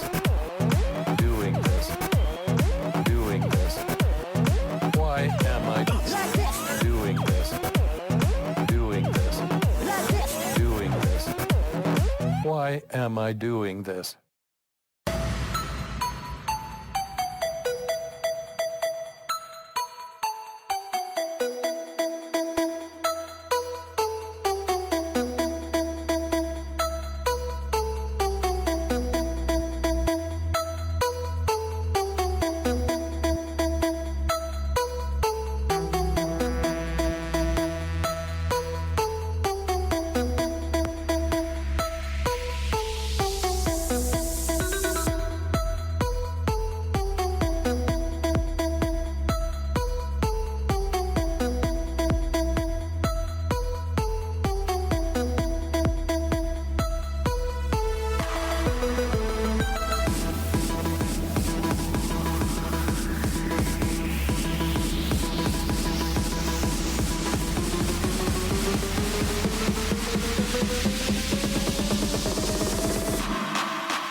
All right, we're back here at the HearthStats Challenger League, Season 1, Day 4, the final day of this Challenger League, Lothar, and we are here to cast our third game of the day. Obviously, we just saw Kalento losing an upset to Ari 0-3 with Ari's rogue deck. Be sure to pester Ari if you can find him on Twitter or something to get that rogue list, because it's clearly very efficient. We did see a lot of efficient play, but we're going to move on to our next game. We're going to see Ties NL versus My Settings. My Settings, another player who's come through a couple of rounds with very good records, not to be taken lightly. But Lothar, I have to ask you about Ties, because obviously he is a member of your team, Team Nihilum, that you brought together with Ties, RDU, yourself, and Life Coach. Talk to us a little bit about Ties NL, and obviously you put that team together, brought those players in. What is it that you see in Ties that you think makes him such a good player? He has one of the most important qualities when it comes to a professional player, which is motivation and being hardworking. This is really important when you play Hearthstone, because there's so many hours you have to just put into practice, into theory crafting new decks, and making strategies for tournaments. And Ties is all into that. So he sacrifices a lot of time for the exercise. For exercising, and this is one of the most important things that you need to search in a player. And also, of course, that he's really skilled. So Absolutely, but My Settings not to be messed with. He did win games yesterday. In fact, coming top of his group that included Kit Kats and Green Sheep. He did beat Green Sheep 0-2, I believe, and then ended up beating Dark Sub and then losing to Kit Kats.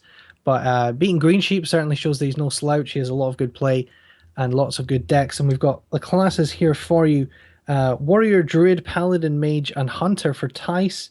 And Warrior, Druid, Shooter, and Warlock for My Settings. So again, very similar lineups, both running Warrior, Druid, Hunter with the Warlock and the Shaman for My Settings, and the Mage and the Paladin for Tice. So what do you think are going to be the bans in this matchup, Lothar? well, if my also a really odd nickname, like it sounds like My Settings, like resolution stuff. I mean, I'm not entirely sure that that's how it's pronounced, but I've just decided that's what it is because I talked about his resolution in his control panel. Okay.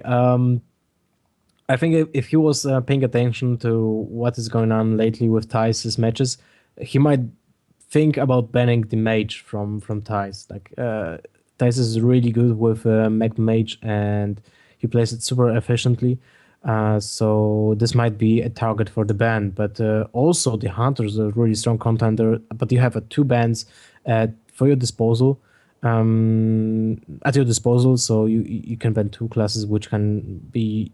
I think this will be if he wants to ban two aggressive decks or two really control decks. That's one of the strategies that you want to go when you have access to two bans, because most of your decks will probably go with one type of strategy, and if you play into defensive mode with most of the decks, then you can ban other control decks, which can battle your control decks, and your control decks will be good at battling other aggressive. Sure. So once again, these bans do come in rounds. We see the in first here. My Settings has banned the Mage of Tice. I guess perhaps fearing the similar fate that befell Forsen yesterday in Deck Wars. Tice going 4-0 with Mech Mage.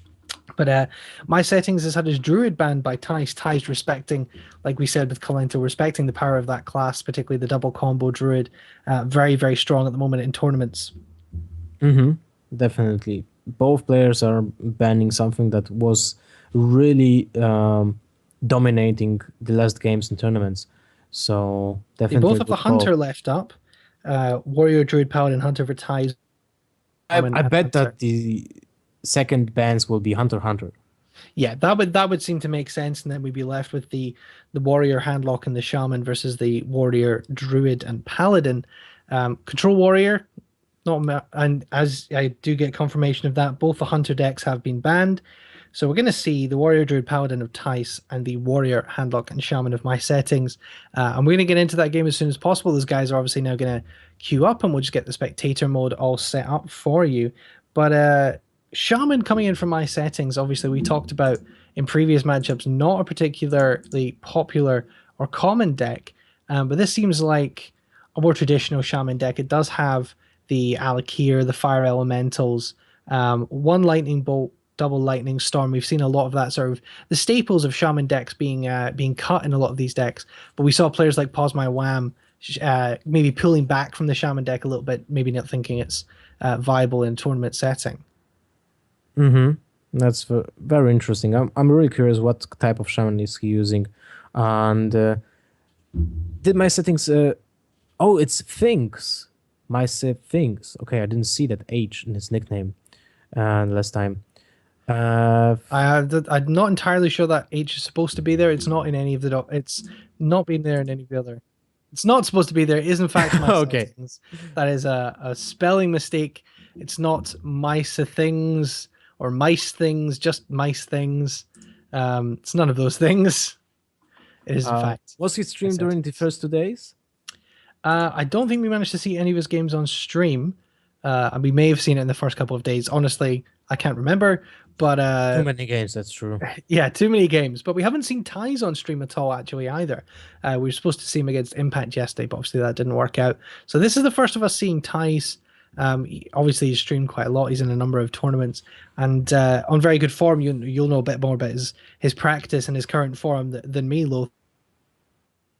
Yeah. Well, our team is practicing really a lot. So Thijs is one of the reasons that Thijs is in my team alongside RDU is that they really know each other really good. Like they were friends before, and they're used to practicing together. So I wanted a team that can be easily, bonded with other players, and this is a great situation when you don't have to worry about the chemistry between players. And as two of our players had already been friends and practiced with each other, and I knew for a fact that the life coach was also practicing with them for some time. So our practice group is really, really great, and they're playing a lot. A bit of a friendly rivalry between RDU and Ties as well. I know that the point at which Ties overtook RDU in the Gosu Gamers rankings, they were both, giving each other jabs about that. So they drive each other and motivate each other as well. Exactly what you just said. They are motivating each other. They're both really young. RDU is barely 18. He will get 18 in March, and Thijs is 20 years old. So really, really young players, and they're motivating each other to play better and win tournaments. And this is a really good friendly competition between those two guys. Absolutely. So we're into the game here, and we're going to see the handlock of my settings on the top versus the Paladin of Tice on the bottom. And Shielded Minibot coming into hand for the start there for Tice. That's always a good opening. But a Mountain Giant in the hand for my settings. So Black Knight is very important in this matchup, but so is equality. So I bet that Tice will will like to get that equality as soon as possible. He's saving the coin, so he's not playing the initiated bot on the in the first turn. Yep, it's not a. Yes, please. The Molten Giant coming into hand, starting to life tap and build up that the mana cost going down on the Mountain Giant, and the Shielded Minibot coming out on turn 2 with even a Cog Hammer if you wanted to use it on turn 3.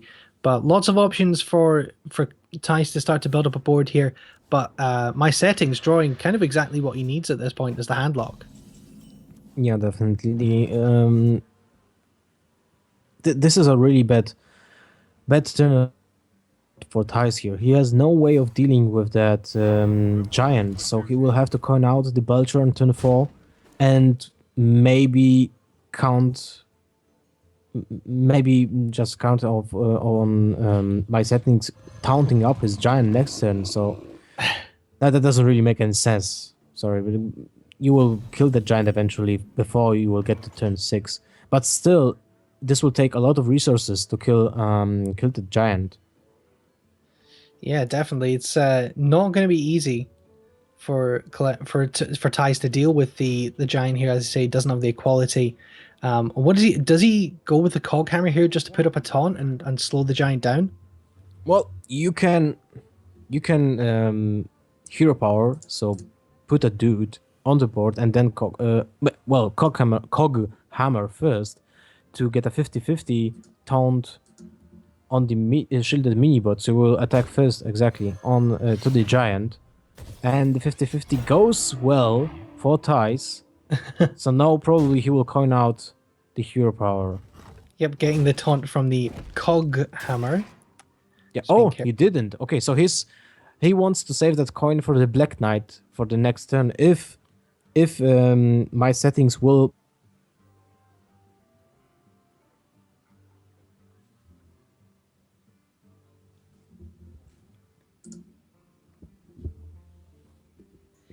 And this feels like a likely Sludge Belcher turn here from my settings in the turn 5 slot. But it's going to be really frustrating for him that you can't get through this shielded minibot. Does he even consider maybe a silence on it? Well, you want to keep the silence for a Tyrion or Sylvanas.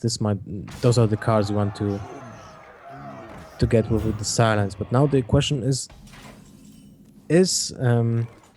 will Ties use his Black Knight for the Belcher? He knows there will be so many targets for the Black Knight later on. But it looks like it's going to happen. Yes. No, the Black Knight. Yep. Black Knight coming down on the Sludge Belcher, and he's going to be able to clear the slime as well. With the I assume- weapon. Yeah, I was going to say, I assume with the weapon, and then leave that taunt. The shielded minibot has done 4 damage to the mountain giant here without taking any damage itself. Crazy. Shielded minibot MVP standing up to the mountain giant. Oh, okay. Yeah, so he looked like he was going to trade with the shielded minibot there. Use the shielded minibot to clear the slime, but that would have You been. don't really want to do that because then the minibot will be at 1 point of health and easily be within range of Immortal Coil. Absolutely. Now, Ties has to be very careful of molten giants here. One is in the hand, and if he does 1 damage next turn, in fact, life tap wouldn't get him down low enough to be able to play the molten giant, unfortunately.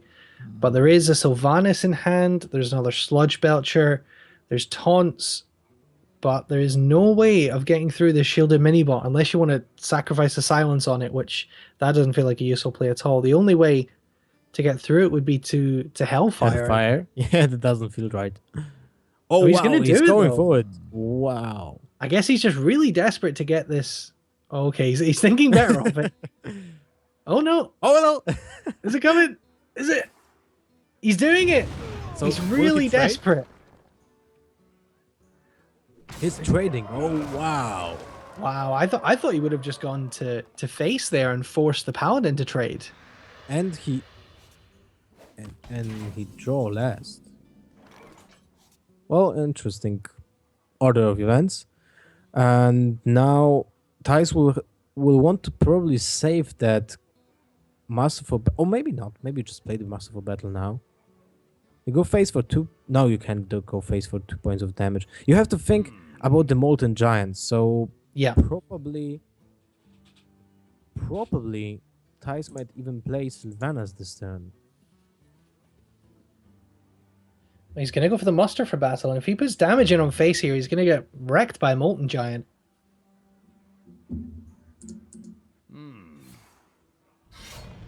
So yeah, probably the Masterful Battle will be a better option here.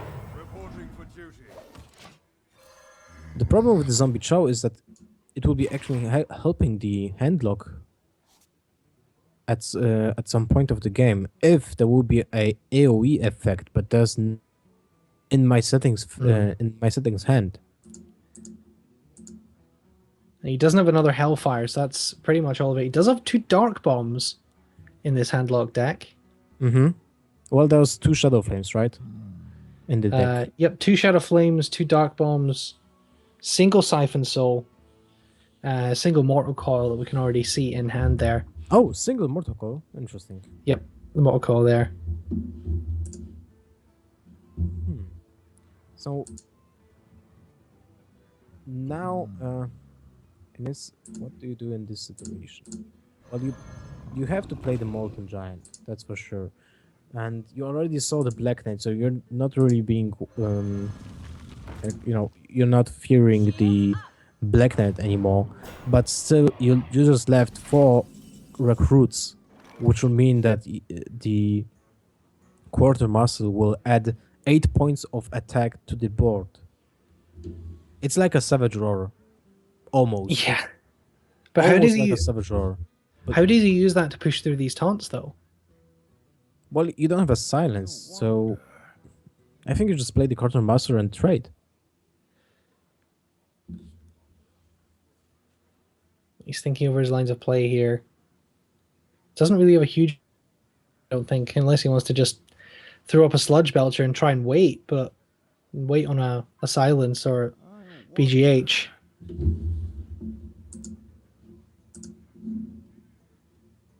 In fact, there isn't a BGH in the Paladin deck of ties for him to wait for. What are the other options? You can drop the Belcher, and as I said, that Zombie Chow feels really awkward now. After the one Molten Giant was played, and it now a little. Oh, is he having problems with the connection? Yeah, but just it looks like he might have actually disconnected here because he is roping all the way out. Oh no, that's unfortunate. That is very unfortunate indeed. We'll see if we can get the connection back with Tice.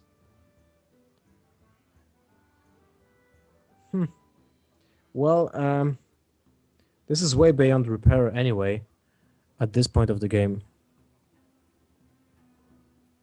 You think the handlock's pretty assured at this point?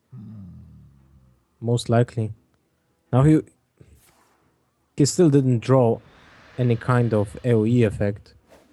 We'll have Yeah. to see what's going on next, and maybe Tice will be back and somehow will win this game. We'll see. It would be a big recovery if Tice was able to come back from disconnecting and missing a turn there against the handlock. Ragnar was coming into hand for the handlock.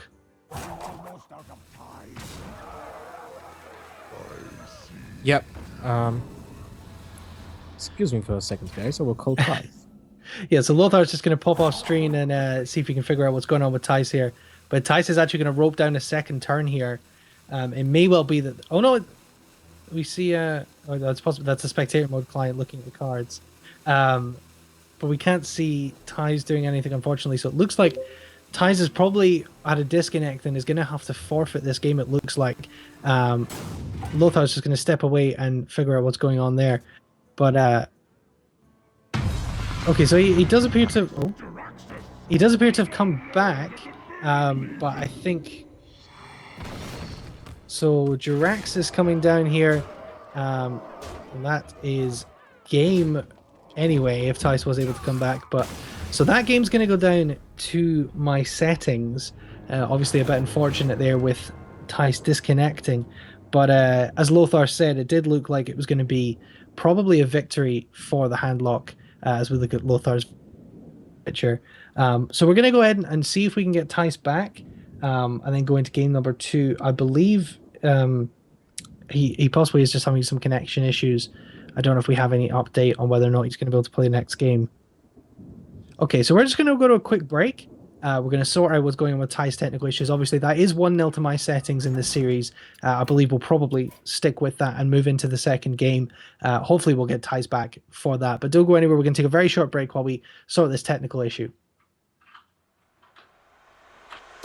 Stop building these walls of concrete. We've got the world at our feet. Don't let go, we're strong. Nothing will ever make us strong. 'Cause I know that we are forever and ever. When it's you and I, we will make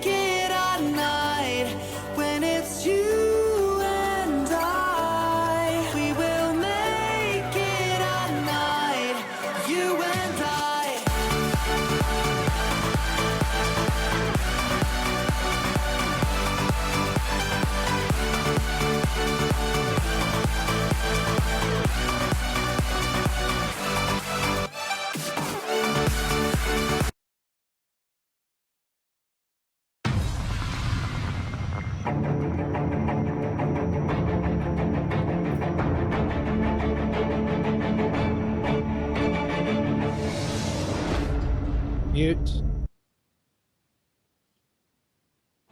All right, so we're back here. Sorry about that. We're just resolving that small technical issues. Ty's has come back, and Ty's being a good sport, obviously, has said that he is okay with us awarding the first game win to my settings there. But like you said, Lothar, the handlock was pretty assured of victory with all the tools that it had in hand. So the handlock is going to go up 1-0. The paladin of Ty is going to be eliminated, and he has the warrior and the druid to answer the handlock. Which of these options do you think is best for Ty's? Against the handlock, I think the droid. I think the droid will be the best option if Thijs is playing double combo. That's for sure. I believe it is a double combo druid, but we will see it coming out very quickly. If it, as you say, is going to pick into the druid, but so we have got the connection back for you. We're going to get into that game as quickly as possible, which will be the handlock of my settings against the druid or the warrior of Tice. His team captain's telling him to pick druid, so of course he Bernard doesn't want to go against that because that could be trouble. But and in fact, he has taken your advice, Lothar, a smart player listening to his team captain. Yeah, for sure. and an innervate coming into hand. He knows better. Knows better than to go against his team captain. And a Twilight Drake in hand there for my settings is a... Oh, he also mulligan the Twilight Drake. That's interesting. What? I mean, I assume the spectator mode was showing us the right thing, and I think my settings just mulliganed away a Twilight Drake. Okay. That's it's a choice, I guess. It's going to be an innovated piloted shredder here for Tice. Really on turn 2. Awesome curve. Then turn 3, Shade of Nexus, and probably another 4-drop will be drawn anyway. So so he needs to draw into another 4-drop to get his curve better. But a Dark Bomb coming out. That's going to be useful. That's the keeper for the Twilight Drake that was mulliganed away. That's true. Still, it would be better just to get that Twilight Drake being silenced on turn 4 than on turn 6, because then the droid is being able to kill it off with the hero power, and that's something that you don't want to do, don't want to see as a warlock player.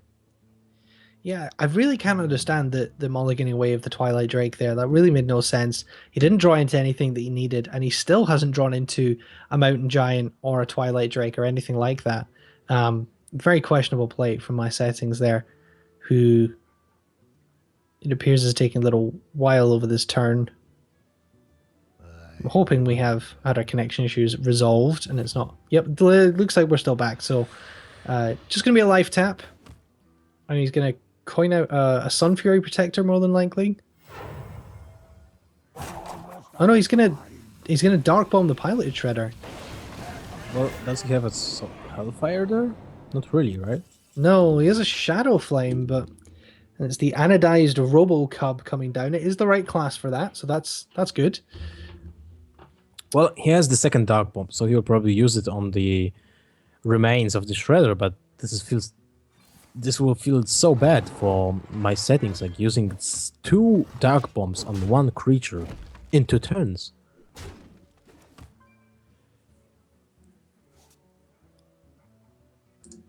Well, he's going to be having to make use of those Dark Bombs to keep himself solid on board. But as I say, the mulliganing away of that Twilight Drake could be something he lives to regret. He's going to life tap again. He's already down 17 and gets a Molten Giant. That's going to be crucial in the coming turns, but second Dark Bomb comes out. He's in a really, really bad spot right now. Sure, Ty's definitely. Yeah, I think Ty's can even attack with that Shade of Nexus right now. Well, this is exactly what I wanted to say, what I was saying before. Now he drew the Twilight Drake, but using that in turn 5, when there's turn 6 from 6 mana from Druid, and he can just silence the Drake and kill it off with hero power. Yeah, that's not what you want at all. That Twilight Drake is going to bite the dust now. If he kept it, he would have been able to play it on turn 4, and it still would have got silenced, but it would have been able to do a little bit more use. Yeah. So it's probably going to Tice be a is keep of the Grove. Tice is almost lethal also. Yeah, very true, very true. If he draws into Savage Roar, that's lethal next turn. Yeah, it is, but he has lethal with the combo. No, It's combo a- no, with the Druid of the Cloud Charge. Oh, sure, yeah, yeah. But he didn't draw it, so It's not turn 7 yet. yeah. He can go for a 50-50 lethal, but the Ragnaros will not kill the Twilight Drake. I was just going to say that you could innovate out the Ragnaros here if he really wanted to, but I think that's probably a little bit of a riskier play than Ty's wants to go for, and he's just going to stick with what you said, doing the Keeper of the Grove hero power on the Twilight Drake. But will he go face with 9 points of damage? I'm not sure. How afraid are you of Molten Giants? Well, my settings didn't play really any cards, so I think it was a good decision from Thais, basing Not on to what go was face. being played from my settings, that just not to go face. Well, we could see another Twilight Drake come out here with a taunt, and that would be a little bit more difficult for Tice to get through. So it's going to be the second Twilight Drake. Mm-hmm. And as I said, it's going to be taunted up, so it's going to be a 10 health taunter. One attack off an Ancient of War there. But Tice can deal with it here. In fact, I mean, Well- how do you feel about even using Force of Nature to clear it out here?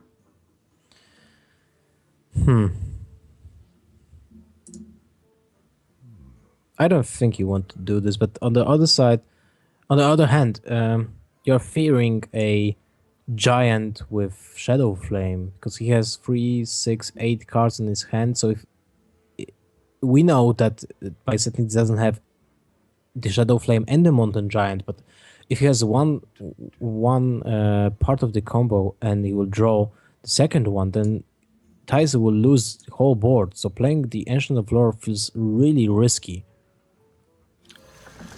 Unless he will trade for the Twilight Drake. He gets a swipe into swipe. hand. The swipe will be crucial for finishing off the game. So, okay, so he's trading for the Twilight Drake. Does he deal 2 points of damage? I think he do. Okay. A second Molten Giant comes into hand, but he's only going to be able to play one of them, and he can't taunt this Molten Giant. So actually, the Molten Giant, if he plays it, is there any way for him to Defender of Argus here? The only thing you can Defender of Argus the Sun Fury Protector and maybe even a BGH, but that would be the only thing that even remotely keeps him alive at this point. And in fact, if he were to do that, both minions would die. He would have two. He would probably stay. He would stay alive if he were to do that, but it doesn't feel like a very efficient play as the handlog player at all. Well, Thais still has the chance to draw one of the Savage Roars, but still he has 13 points of damage on board. My settings will kill off the Shade of Nexramas with his Sun Fury Protector for sure.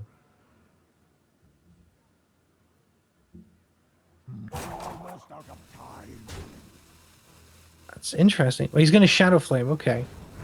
But that doesn't kill the Ancient of Lore. Yep, he still will be in range of the Well, it's turn 8, so unless there's a Innervate, you can't really count on that. So we know that there's an Innervate and half of the part of the combo, but still no Savage Roar. But with Swipe, that's lethal. 6, yeah, that's lethal. Yeah, so you can innervate out. You can play the combo, Yeah. innervate out, Swipe with the 5 attack from the Ancient of Lore, and that is lethal. So that's going to be game number 2, going over to Tice, leveling it up after disconnecting from the last game, unfortunately. So 1-1 between Thais and my settings, and this is a way to make a comeback now with Druid. What are the other classes for my settings? My settings has Warrior and Shaman. Warrior and Shaman. So Shaman probably will get down here just to counter the Yeah. Druid. Shaman has always been a very strong counter for Druid. Not sure about the current archetypes of Shaman or the sort of Shaman decks that people are bringing to tournaments, but we're going to see that probably against the Druid. But Druid, a very, very strong class. We've talked about it all week. Druid is a class that can win you any matchup. That's very true. But still, Shaman is one of the worst matchup for Druid. So Shaman right now will be a really. But I'm sure that he's aware of that and will pick the Shaman right now. Just because Warrior is such a bad matchup. I mean, Druid is such a bad matchup for the Warrior. But I guess if you're keeping the Warrior, do you want to run the Warrior mirror match rather than Shaman into Warrior? Is that probably a better matchup Well, for my settings if it came down to it? Shaman has a great matchup against both of those classes, against Druid and the Warrior. Well, at least in theory. So I think you want to use the Shaman first. Because if you lose with the Shaman against the Druid, then you have to go against Warrior against Druid. I think Shaman is big here. So we will see how the lineups pan out here. We're just going to get into this game. In fact, there we are. It is the Warrior of my not listening to you. I guess when you're playing when you're his opponent's team captain, maybe he doesn't want to listen to your advice, Lothar. But Well, what are you gonna do? But it's gonna be the control Warrior.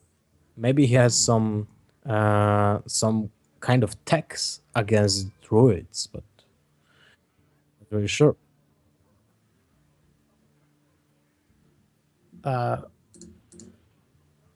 Does we have a do we have again a problem with Ty's connection?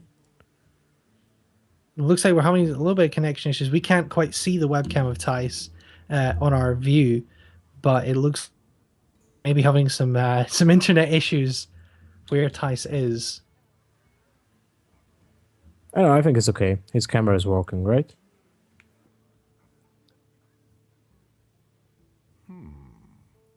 Oh no.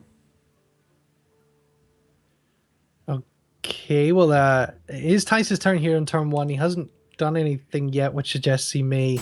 He has roped out on turn one, so it looks like we may have another connection issue with Tice. We do apologize for this. We're going to try and get that sorted as soon as possible. Obviously, this is a hazard of the game here in online tournaments, and obviously, for logical reasons, a disconnect in an online tournament does generally mean a forfeit. If we can get ties back into that game, obviously that game hadn't really started. If we're able to get ties back, we will, I believe, probably restart that game with the Druid versus the Control Warrior. Yep. So we will if we can get ties back, we will restart game 3 because the game hadn't started really. They hadn't had a chance to play anything. So, but it is. Oh, my camera's away down there. My camera is moving around now. So that's the production staff amusing themselves while we get the technical issues sorted. But we're going to try and get ties back. We're going to take a very quick break, and we will restart that with the Druid of ties against the Warrior of my settings. We won't obviously let them change the picks. They will just go back into the same matchup. So we're going to take a very quick break, and we'll get that sorted. Hopefully resolved for the final time. I am very sorry, but do about Tice's internet. I wish we could, but we can't. But we'll be back with you as soon as we can, bringing you game 3 of Ties versus my settings.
Okay, we'll come back out. Okay, guys. So we've spoken to Tice, and it appears that Tice is currently under a DDoS attack, which is a really shitty thing that time to time to prominent players. Unfortunately, there's nothing we can do about it. If we bring Ties back on stream, he's going to be attacked again and he's going to lose his games. So the most important thing from as far as the tournament is concerned is Ties being able to complete his games. If Ties comes back on stream and keeps getting disconnected, he's going to have to forfeit the game. He's going to lose that. So unfortunately, we're not going to be able to bring you the conclusion of Ties versus my settings at this point. We're going to try and go into as quickly as possible our next game, Hyped versus Waver. We've just reached out to them to try and come on stream early. So we're going to go back into a break very soon, and we'll try and get that game together for you as soon as possible. But Lothar, obviously, it's very unfortunate. It does happen in tournaments from time to time. Yeah, players will have to start protecting themselves from that kind of attacks. So this is something that all the pro players will want to do in the future. And yeah, we as a team will have to protect ourselves from that DDoS attacks, which are really annoying. And I know that many players are being attacked. Like Forsen has had a really massive attack some time ago. Yeah, and even Masan was suffering from DDoS attacks on his stream in the last couple of days. So Tyson, my settings are going to play the rest of their games off stream. Unfortunately, obviously, you know, we do really want to bring you guys great games in the tournament, and we are really, excited to be casting these games for you. But ultimately, being able to play the tournament matches is bringing them on stream. So we're going to be bringing those. Tyson is going to be able to finish his games. He's not going to be able to. He's not going to be a forfeit loss for him. He's going to get games, and we'll bring the score to you as soon as we can. But we're going to take a very short break while we get Hype versus Waver queued up for you. Hyped, another guy who had a very successful day yesterday, going 6-1. So it'll be interesting to see if he can break the streak here and see a favorite come out on top. Don't go anywhere. We'll be back with Hyped versus Waver.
Okay, guys, we're back for the HearthStats Challenger League Season 1 final day.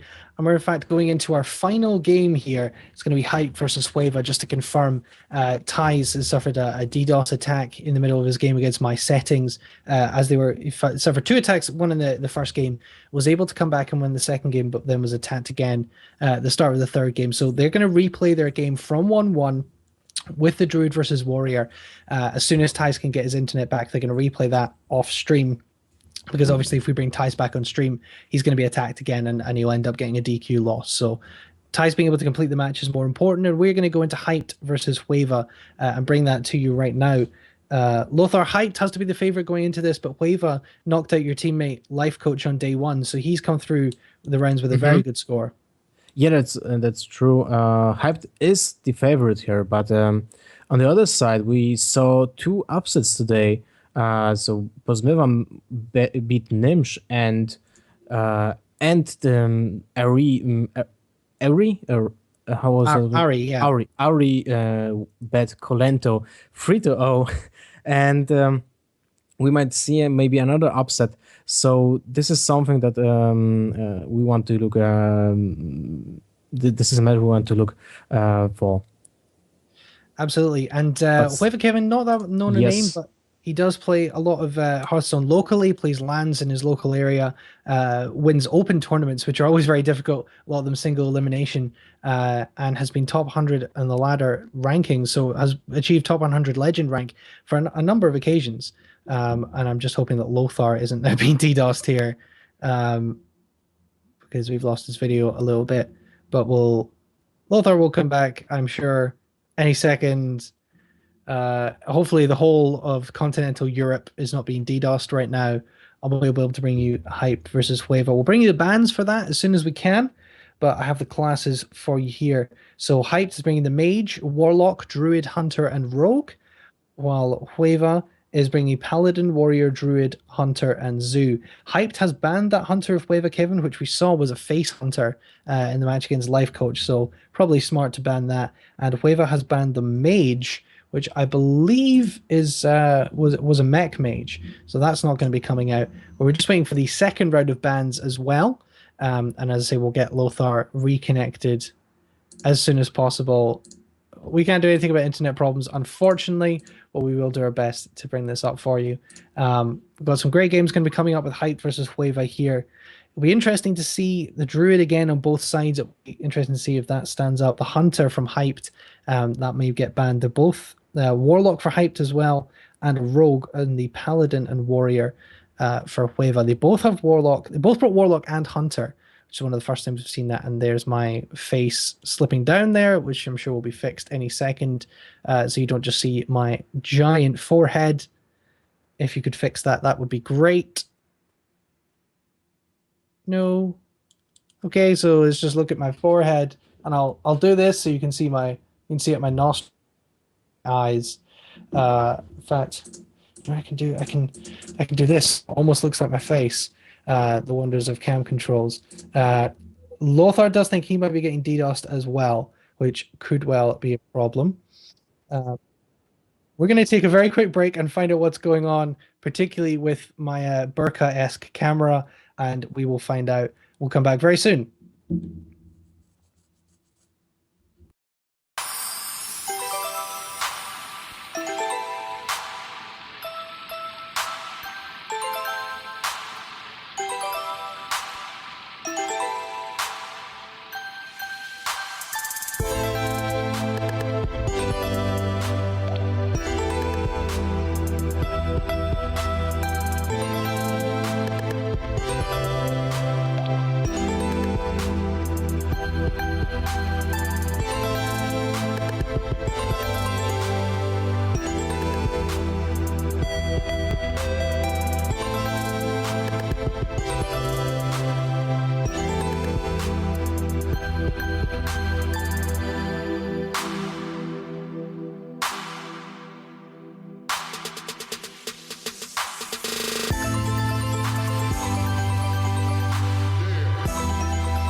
All right, we're back here. We do have Lothar back with us. We'll just get his cat. There we go.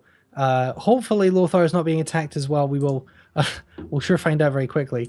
But we're getting ready for Hyped versus Wava. The second round of bans are going to come in any second.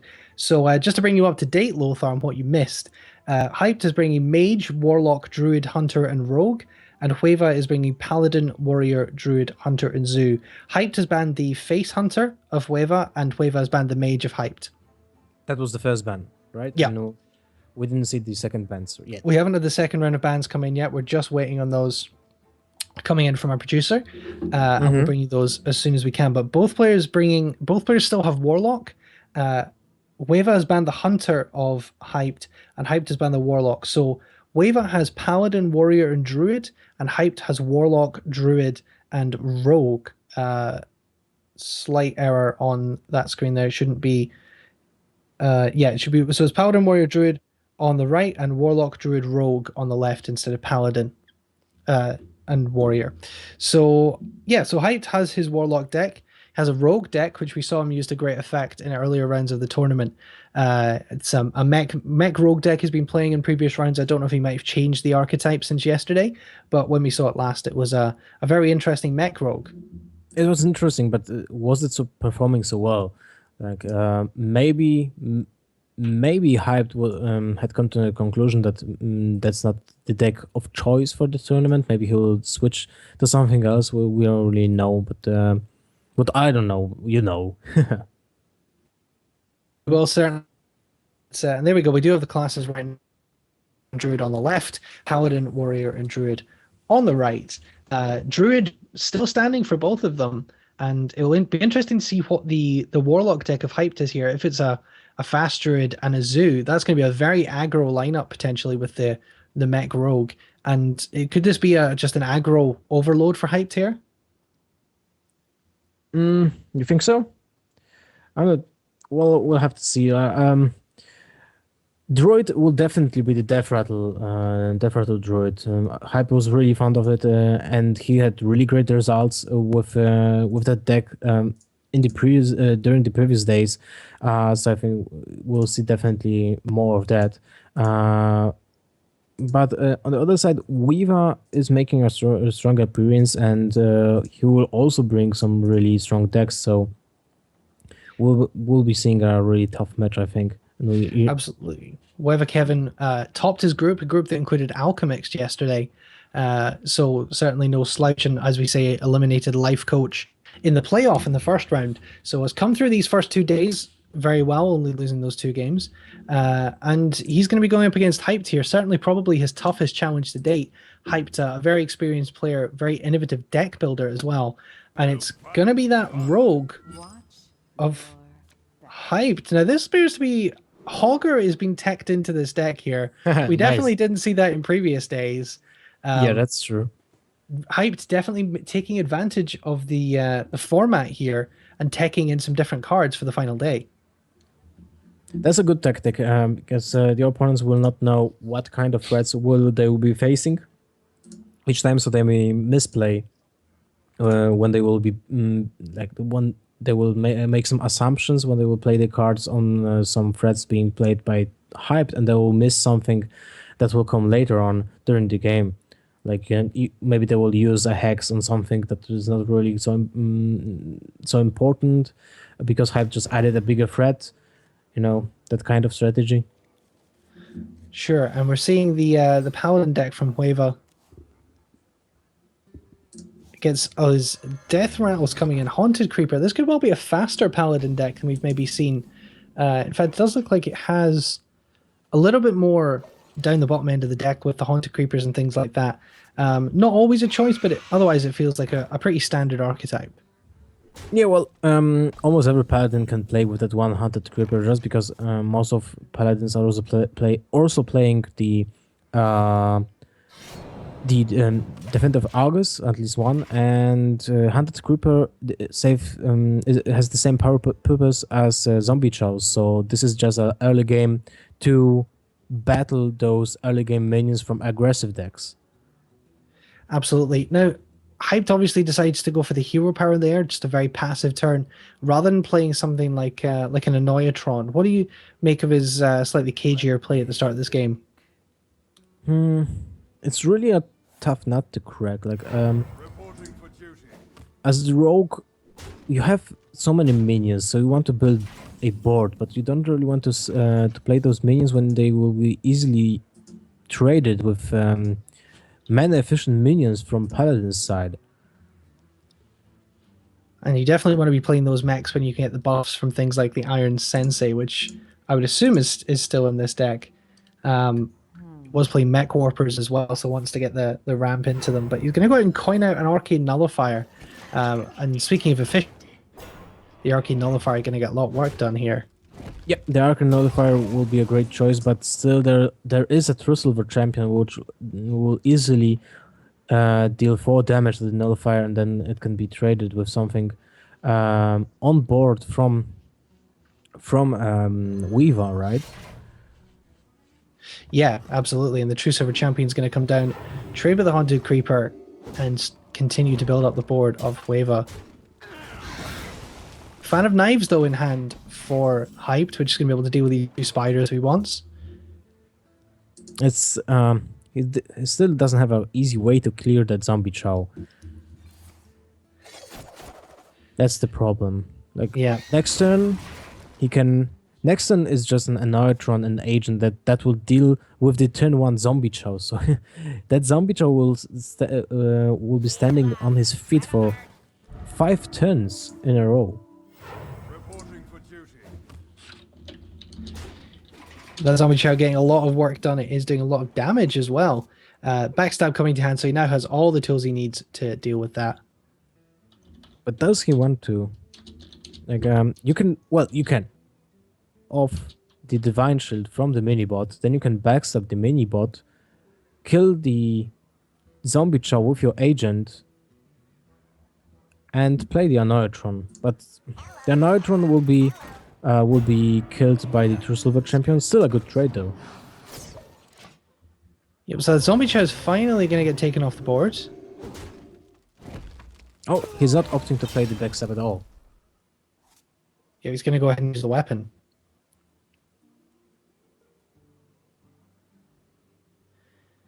So, could be a Sludge Belcher coming down here, but also Haunted Creeper Silence if he wants to use it, but that feels like an inefficient use of that. Let me think. Well, Belcher still feels like the best option here. It can easily deal with everything from a rogue side, and I'm not sure if Weaver is aware what is the exact type of rogue he is facing. So maybe he's just playing safe here with the Peacekeeper. Yeah, so he does have the Bomb Lobber here if he wants to try and clear things off board, and he does have those 2 minions there, but he's going to want to establish his board here. Double Bomb Lobber, in fact, in hand, so he's going to want to start making use of these. Those bomb blobbers are interesting, but they have little value against Paladin, and at least when there are recruits present on board. But that Peacekeeper agent is being able to kill off those pesky 1/1s just to get a value bomb blobber from that. I'm very curious why did Hyped. Oh, okay. He's playing around Consecrate. Yes, sir. He didn't attack with the agent just to get him above 2 points of health. Yep, so the Sludge Belcher coming down along with the Haunted Creeper and an Azure Drake coming into hand, which could be a good pickup for Hyped here.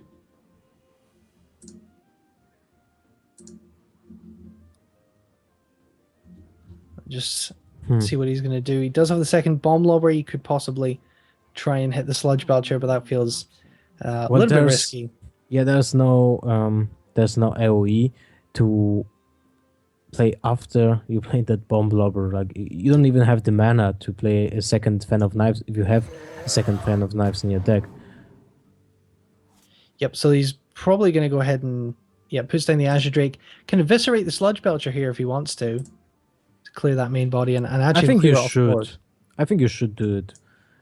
It's just an efficient way to deal with a 5 HP minion.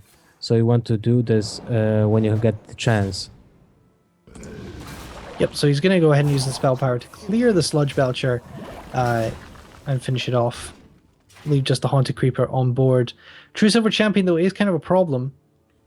Well, he's gonna be able to use it that will to clear deal the with the Azure Azure Drake. Yeah. Yeah.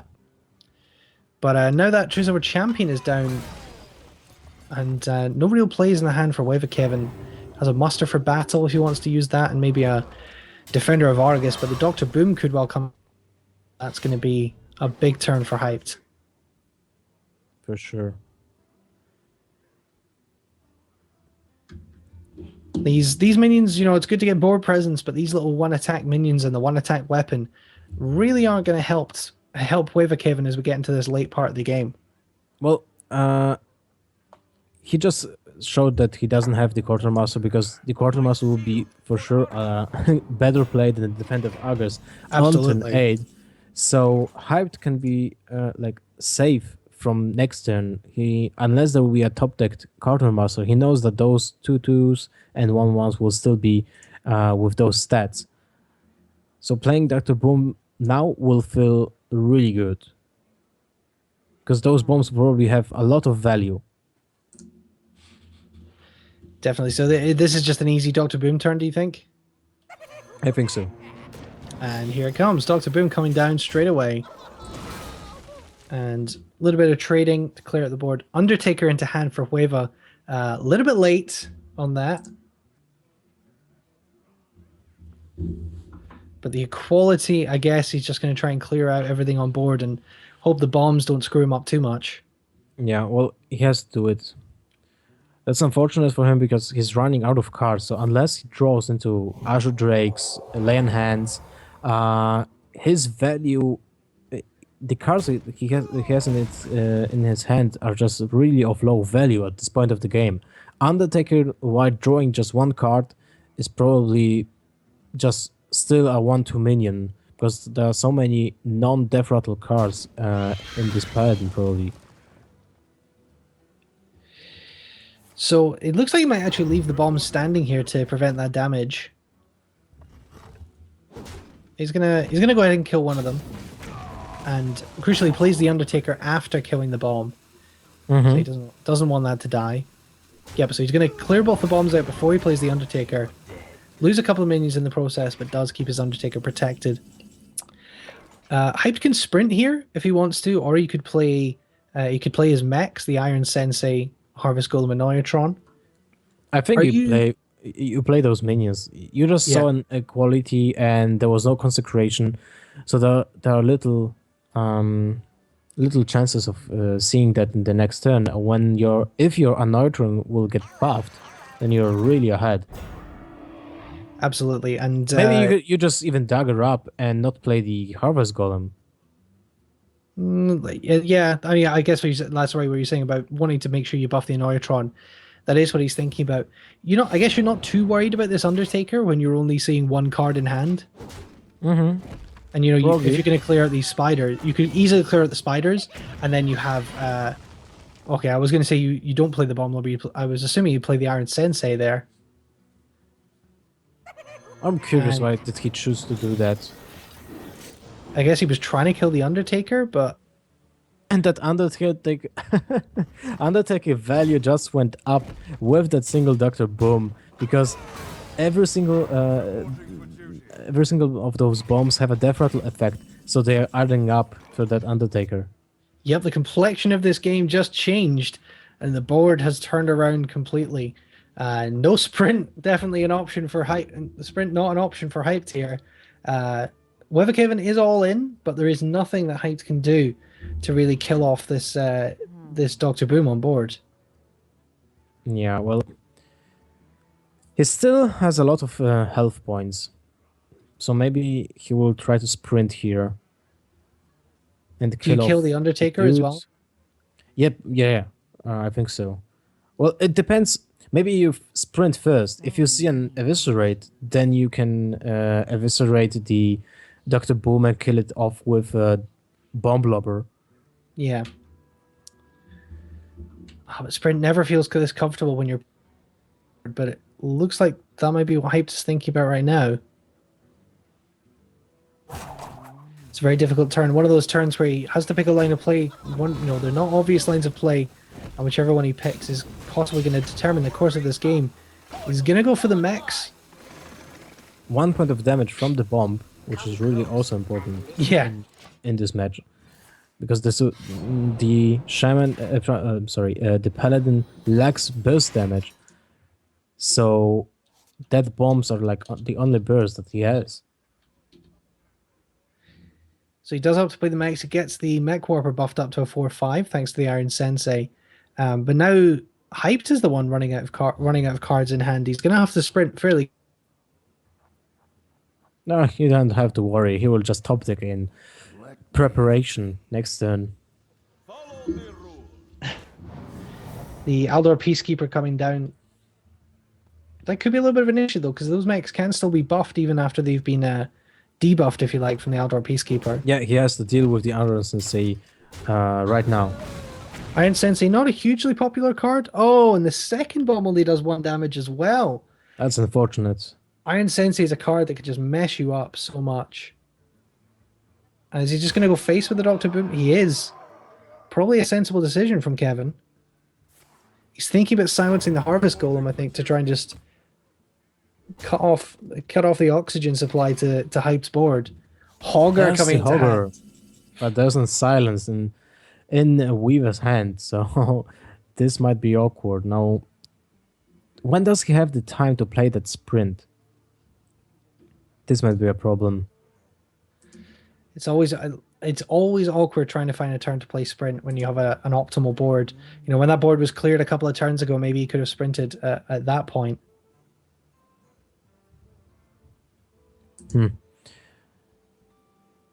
So, you want to clear those 1/1s because it's getting really Weaver's getting really deep into his deck, and there are probably 2 quartermasters there. So every single of those 1/1s can be really crucial. Does he sap the Peacekeeper? He's thinking about it, but off board. But you do risk the Peacekeeper being played again. He's going to play the Hogger. Yeah, he's playing the Hogger, but little he knows that the Hogger will have no effect at all because of the Owl next turn.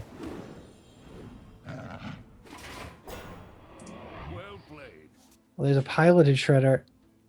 He's saying well played. I'm not really sure why. I think that's just a bit of mind games. I think he just wanted to applaud the Hogger play. Hogger, of course, a card that's been teched into some decks in the past, teched into decks like Control Warrior. This is certainly the first time I think I've seen Hogger in Rogue. Silence does come down. In fact, the Aldor Peacekeeper, that dog has been very much neutered there.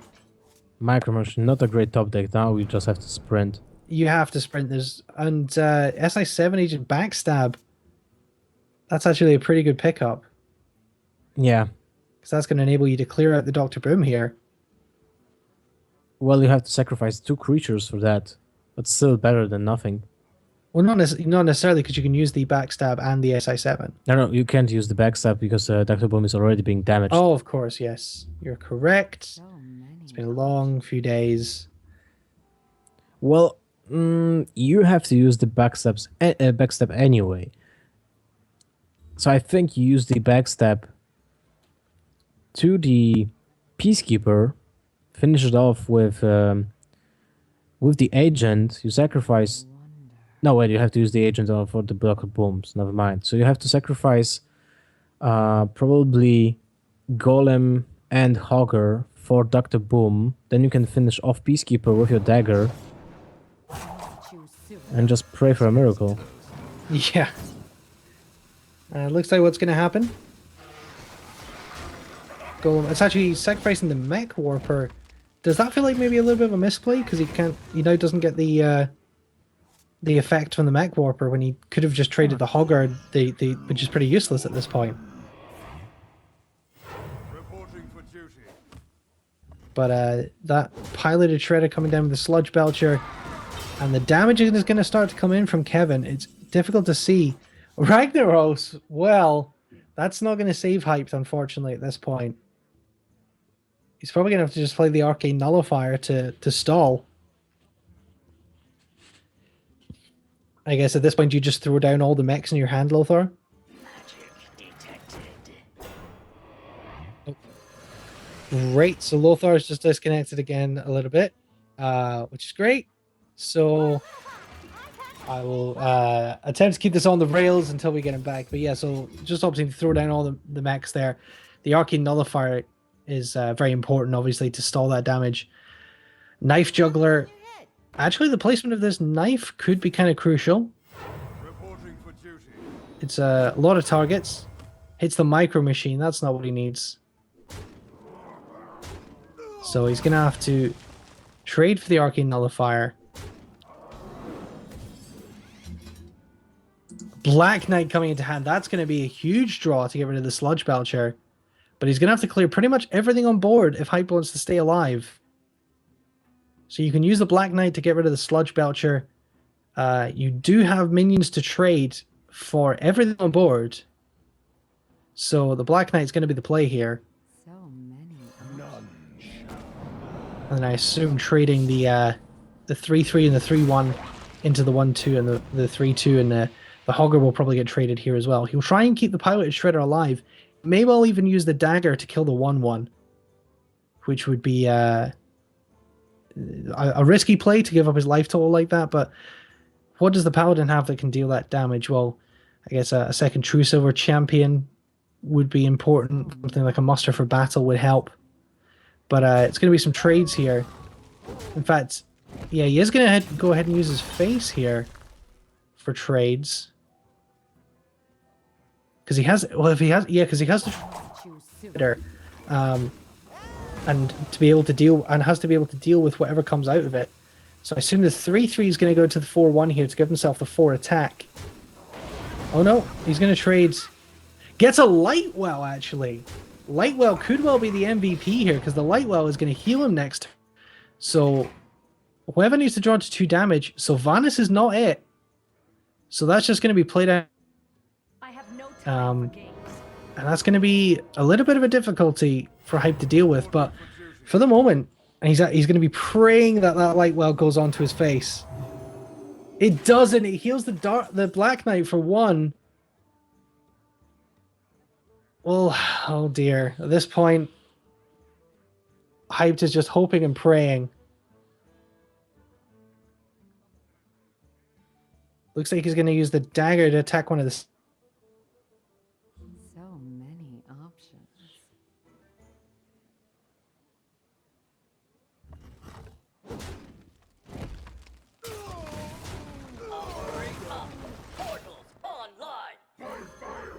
Got back.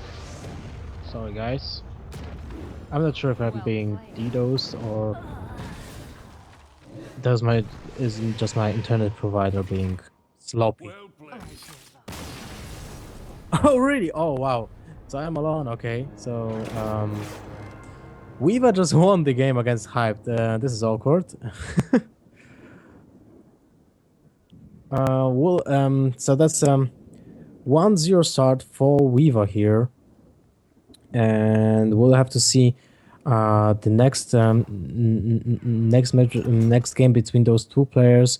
And Hyped is getting a really hard time here. He's the favorite of this match. So as we saw before, Nimsh and Kolento already being beaten out of the beaten by the underdogs here. This might mean that Hype might join those two guys.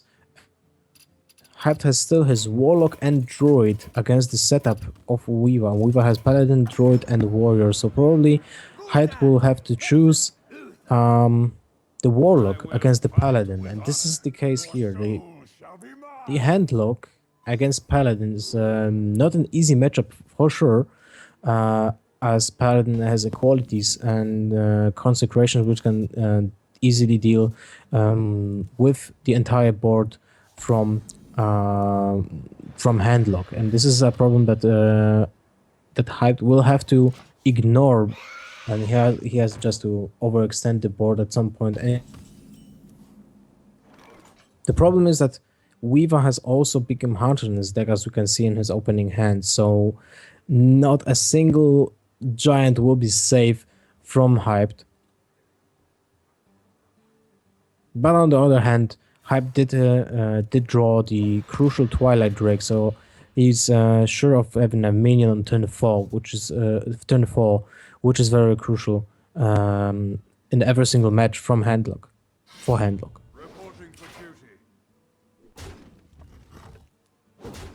What is really bad, what looks really bad for Hyped here is that the Quartermaster will be played on turn 4. So unless Hyped finds a way to deal with those creatures on board now, he will face free minions on turn 4, which is insane. Hi, Colin. Hello, I'm back. Yeah. So that happened. I'm not sure what's going on, but we are back now. I went back and posted in Twitch chat so that they can know from the future that there might be some problem. Hyped is at 14 points of health against the Paladin at turn 5. That's insane. Turn 4 Quartermaster, turn 3 of Quartermaster for battle. Value Well, of that that's- Quartermaster. It's just building up an insurmountable board here. He does have a giant in hand, but it really feels like You this actually might be too far ahead. Yeah, he has the Shadow Flame, but still, you just lost the Shadow Flame to basically 2 cards. Because Hunted Creeper and Master of Battle were killed by that Shadow Flame, and that's it. You have to still to deal with crazy amount of creatures that will Paladin just drop afterwards. But that's the second time we'll see a Zombie Chow against Handlock. I'm not entirely sure if I would even play that. You think it's just such a bad card you wouldn't even bother playing it in this matchup? Just in this matchup, that's my like, I don't know, impression of Zombie Chow against Handlock. Like Handlocks can easily take advantage of that Zombie Chow. They can play the Molten Giants first, and they can then later on they can play the Dark Bomb or Hellfire or whatever just to kill that Zombie Chow and get the health back. So it's like an additional heal for them in this matchup. So the Mountain Giant is going to come down along with an Ancient Watcher, but just looking at the damage on board, it's really starting to pile on for Weather here. Has a True Silver Champion in hand, so he's getting very close to lethal, but obviously you've got to be aware of the Molten Giants. I've got the beast in my sight. Yep. There's one that we see in Hyped's hand, and the Big Game Hunter making a lot of work in this matchup. This is like the card to have in your deck when you're facing a handlock. We were thinking about getting Hyped to 10 points of life, which is risky at this point of the game. Oh wow, Millhouse Mana Storm from Pineapple Shredder. That's like the best outcome possible. Absolutely, because you don't get the downside of the Battle Cry. Yep. Oh, and there's a second Molten Giant. Man. Double Molten Giant can be taunted up here, and that's just such a crushing blow from when you're playing against Handlock. So you can now play Life Tap, play double Molten Giant, taunt up, and then play Dark Bomb on the Zombie Chow.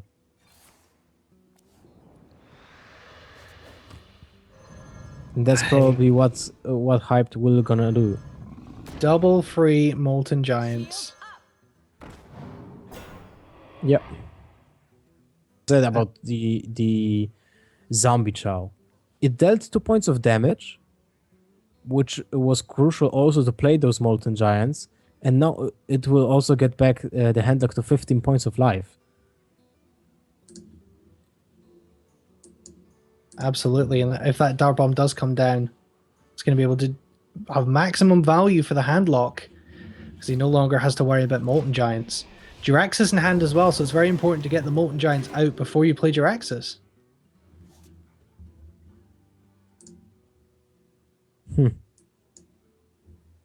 Well, still, 15 points of life, 2 Molten Giants on board. Feels safe. The Truesaver Champion coming down, so he can trade for one of these Giants and take a big amount of damage to the face, but it really feels like no fun play for the Paladin here. Yeah. Well, you have to play Sylvanas this turn, I think. Yeah. If you don't play Sylvanas this turn, then when do you want to play it anyway? Well, I think he's just so desperate to get damage off board, he's going to Eldor Peacekeeper. And he's going to trade 2 minions for that other giant. So he has managed to neutralize the giants on board.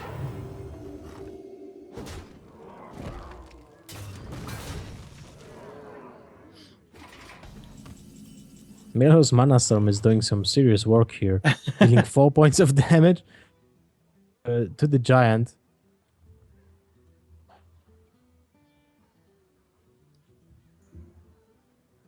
Minions left on board for the handlock are not particularly appealing. Does get a Sen'jin into hand. Sen'jin's a card that's in Injunctions right now, and it's coming into a lot of decks, Lothar. What do you make of the reappearance of the Sen'jin? It was a card that really fell out of favor because of Sludge Belcher. I feel it's they're making a comeback just because Hunter and more aggressive decks are just being spawned in the metagame, like the Mech Mage, the Rogue that can also go aggressive route, and all those decks are kind of struggling with every single taunt. Like an example, the Mage will have to sacrifice the creature, or just play a Fireball to get rid of a Sen'jin. And most of the time, they want to preserve that Fireball, a finishing blow. And is this going to be a Jiraxis here? It feels like the best thing to do. And yep, here comes Jiraxis, healing back up to 15 effectively.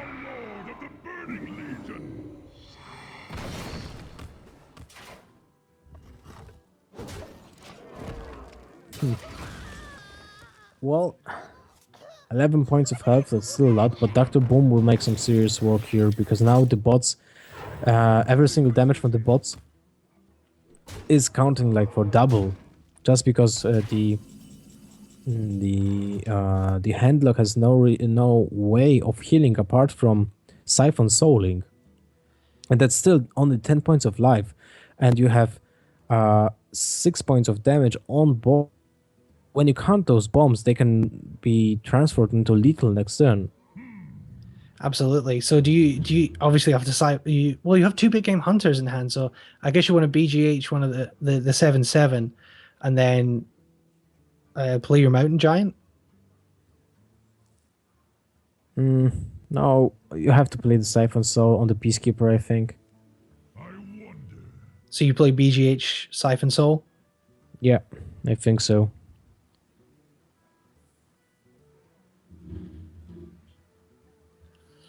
Okay, well, we'll see what Hype's going to go for here. Well, you can't really let anything live, because there's 7 points of attack on board, so it's lethal if you don't heal. And thanks to the power of Twitch stream delay, I've just seen the finish of the last game, finally. So I saw what happened there. Good to know. Okay, that's much better than what I proposed. Yeah, so he's going to use the taunt here and start to defend himself a little bit more, take up some damage. But those bombs could still do work here if they hit the right targets. Sylvana's going to come down now. Sylvana's being taunted up, probably. He can still get lethal with lucky bombs. That's funny.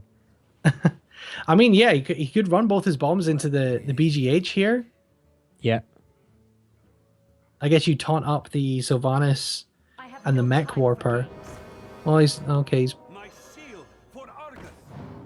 So he won't. the not the Mech Yeah. Warper, the Eldar Yeah, yeah. Peacekeeper. Sorry. Okay. 4 points Bombs. of damage. That's cool. We can actually. And 1 point Oh, of damage to the face. if he'd Not if he'd enough. got yeah, if he'd got enough on that Infernal, he could have pushed through for damage next turn. But there is a Siphon Soul still in hand for Jiraxis. Well, hyped has to deal somehow with Sylvanas. So probably he will attack first with the Inferno, kill off the Sylvanas, make a 50-50 for the Owl. And if that not will be the case, then he will kill the Ancient Watcher with his Owl. And Siphon Soul, the Peacekeeper now? These plays are so marginal in Jiraxis. It's where you have so little health. And you still got to find your way to win and could do 19 damage to the Paladin here. Not 15 now, but that's still not enough. Yeah, sure. And he has to deal with the Sylvanas first anyway. Just think of it. He's going to Siphon Soul. Souling first. That's really, really risky. If that will take the Inferno. It takes the Owl. Okay. That's Well, the that is best outcome for sure. Yep, that is the perfect outcome. He's going to go ahead and kill the Owl off. Summon another Inferno, and now it's hyped that's really pressing the agenda here. And Truce also, over Champion. Weaver has the worst possible card in his hand. Zombie Yep. Chow. He does not want to play that in any way, shape, or form. But he does get Truce over Champion, and that's going to allow him to push through this taunted Infernal. Yeah, so if he gets a Consecration next turn, he will be able to finish the game, most probably. Unless then there will be an additional Tout Giver for hyped.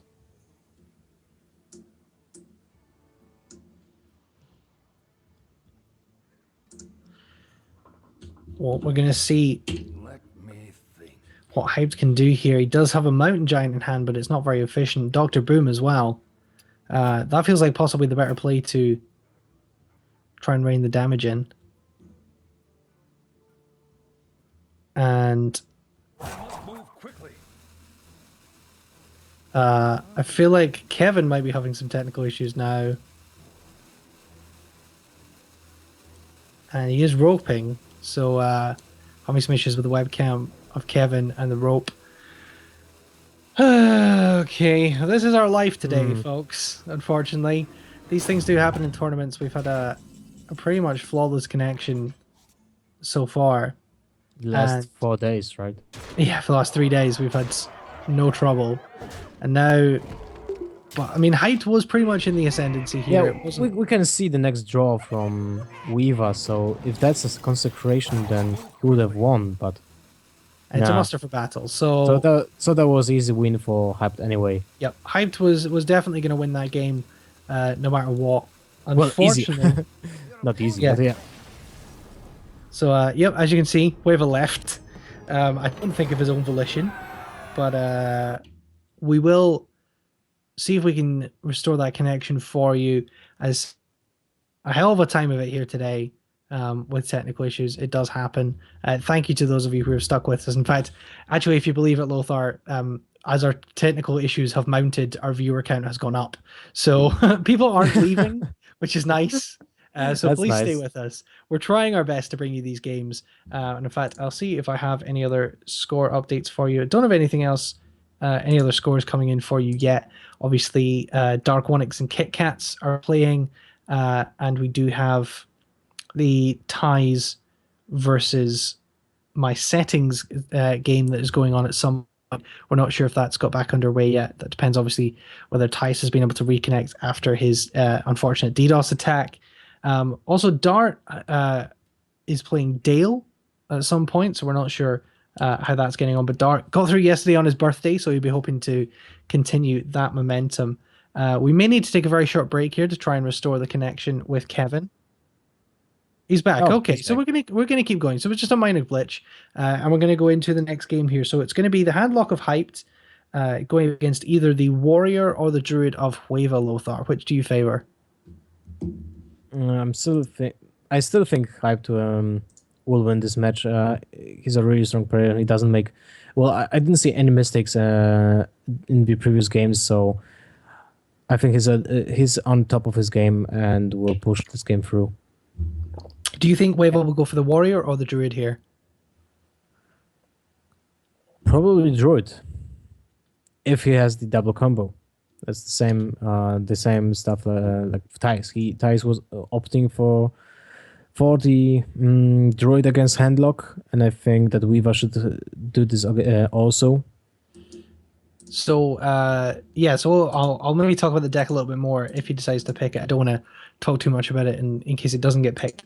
But he does have the Warrior, which is I think no surprise to anyone, a control warrior, and a Druid archetype. It's a slightly interesting Druid archetype. We'll see whether he decides to pick it in here. But it will be the Handlock of Hyped, and then he will have to go through the Druid, which he can be pretty sure is a Death Rattle Druid. Just as I'm looking at these decks and some of the card choices, I wonder if Hueva has maybe done his homework on Hyped's Druid and has teched in some different cards to try and do. Well, every single player that goes in a really competitive tournament should make their homework and watch other players' games through the other days. So they should know what is the play style, what are the card choices, and maybe anticipate any changes in the decks, because HearthStats is a different type of tournament. Players can Sure. change their decks every single day, but there are some conclusions you can come with when you just watch the games of other players. Well, that's exactly what I was going to say. I mean, in a form which is a little bit different because usually you have to lock in your decks for the entire tournament. But in a format like this, where you have the option to tech in cards based on your opponent, coming into this final day, you'd hope that the players were hoping to do well when they only have to play one game with these decks against one opponent. You'd think they would have done a lot of research, watched the VODs from earlier in the week, see what these guys are playing, because the VODs have gone up very quickly. They are up on the HearthStats YouTube channel. If you want to go check them out, all the days from the last 3 days are up there right now. So you'd hope that they would have done their homework and they would know what kind of decks they're going to be facing and planned accordingly. Yeah, exactly. Now, I have to say, I wanted to ask this. The things I'm concerned about with this art, Lothar, is the Fu Manchu mustache on Uther. I've never seen that before. Normally, Uther has a great beard, like myself, but he seems to have the weird mustache thing in that picture, and I'm not sure what the artist was thinking. But Did you obviously- see? Did you see what nickname did you get from the Twitch chat? No. Gimli. Oh, of course, yeah, that makes sense. And of course, I'm sure you're Legolas, Lothar. No, I was Bono actually, Oh, okay, sure. because I of guess the that's- glasses. Yeah, that makes sense. Hipster Lothar and Scottish Druid with you here on the cast for the HearthStats Challenger League. It's one of our final games of the day and of the week, so we're excited to bring it to you. Mountain Giant and Molten Giant in hand already for Hyped, as well as 2 Dark Bombs, Sunfury Protector, lots of tools in the hand here for Hyped. But Weaver has again the Big Game Hunter in his opening hand. Absolutely, So hugely this important. will be an uphill battle for Hyped here. And it is the Control Warrior of Hueva. It didn't opt for the Druid, so it's just why I didn't talk about it. And this is one of those slots where the decision of many Warlocks to take out the Soulfire, thanks to the nerf and put in the Dark Bomb, this is one of those situations where you really maybe regret that decision or begrudge the nerf. Way of Well- clearing this Armorsmith. You still have to play the Giant. You can't really play around Big Game Hunter anyway. Sure, so that's going to come down, and the Big Game Hunter is going to clear it pretty much straight away. But Hyped is going to have a Lotheb to follow up here. No, that sucks. That feels like really bad for Hyped, just to see a one of the just one shotted by a Beacon Hunter, as it's still a Dark Bomb to get rid of that pesky Beacon Hunter, which poses a big threat actually. 4 points of attack on board on a creature that just killed your 8 health creature is just enormous, and you have to pay 2 cards to kill off a Beacon Hunter, most likely. Here for Hueva. Lotheb is an option for hyped here. He does have the Sludge Belcher as well, but it's going to be just matching Lotheb's here. Copy Pastorino. Indeed. The Shield Maiden is probably going to come down here from Hueva, though he may favor the Sludge Belcher. He has the Shield Slam, which is really essential against handlocks when you can build up your armor, and this is the case here. Like, Weaver has already 12 points, and handlock doesn't have really a way to chip off that armor points without attacking with a giant or a Twilight Drake. So those shield slams will have value for sure when there will be like an additional giant or just a Twilight Drake or whatever.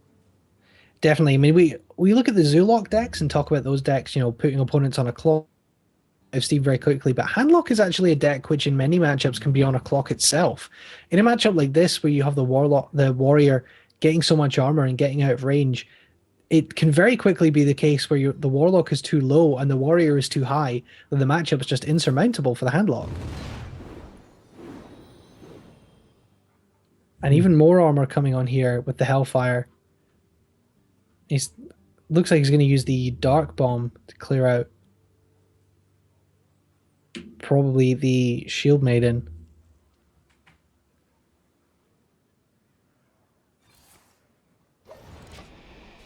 Okay, so we're just maybe having some technical issues again with Hueva, but we're going to stick with that and see if we can get through those.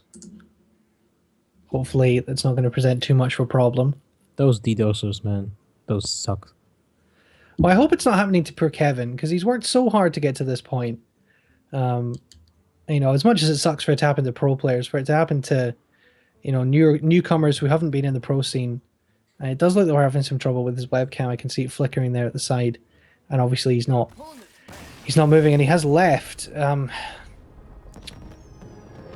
Unfortunately, man. we're gonna have to get a ruling from the admins there, but we're gonna have to take a quick break and deal with these issues, and we'll bring you an update on what's happening as soon as we can.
Hi guys, very sorry to do this. But obviously, as you saw in that last match, Kevin was having some internet troubles, and I myself am having some connection problems as well.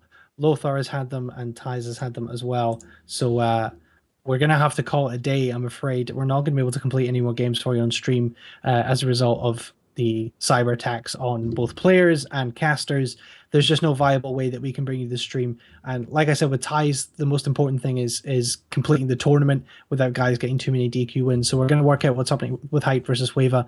I can tell you that my settings beat Tice 3-2 in the end of their series as they came through it. I don't know if I have any more scores to bring you thus far from other games, but I think that's all we have to bring you. So unfortunately, we're going to have to end the score there. You can go to league.hearthstats.net to find all the full results. We'll post them on Twitter as well. And if possible, we'll try and record them and upload them and things for you in the future. But obviously, we can't make any guarantees about that at the moment. We're just trying to get the games completed as best as possible. And actually, it looks like I've lost Lothar again now. So thank you very much for joining us. Remember to go to HearthStats.net. Use the HearthStats. It is the best tool around there for tracking your progress. Subscribe on Twitch. We'll be back in February with the Champions League with the biggest VPN you've ever seen in your life. Thank you very much for watching.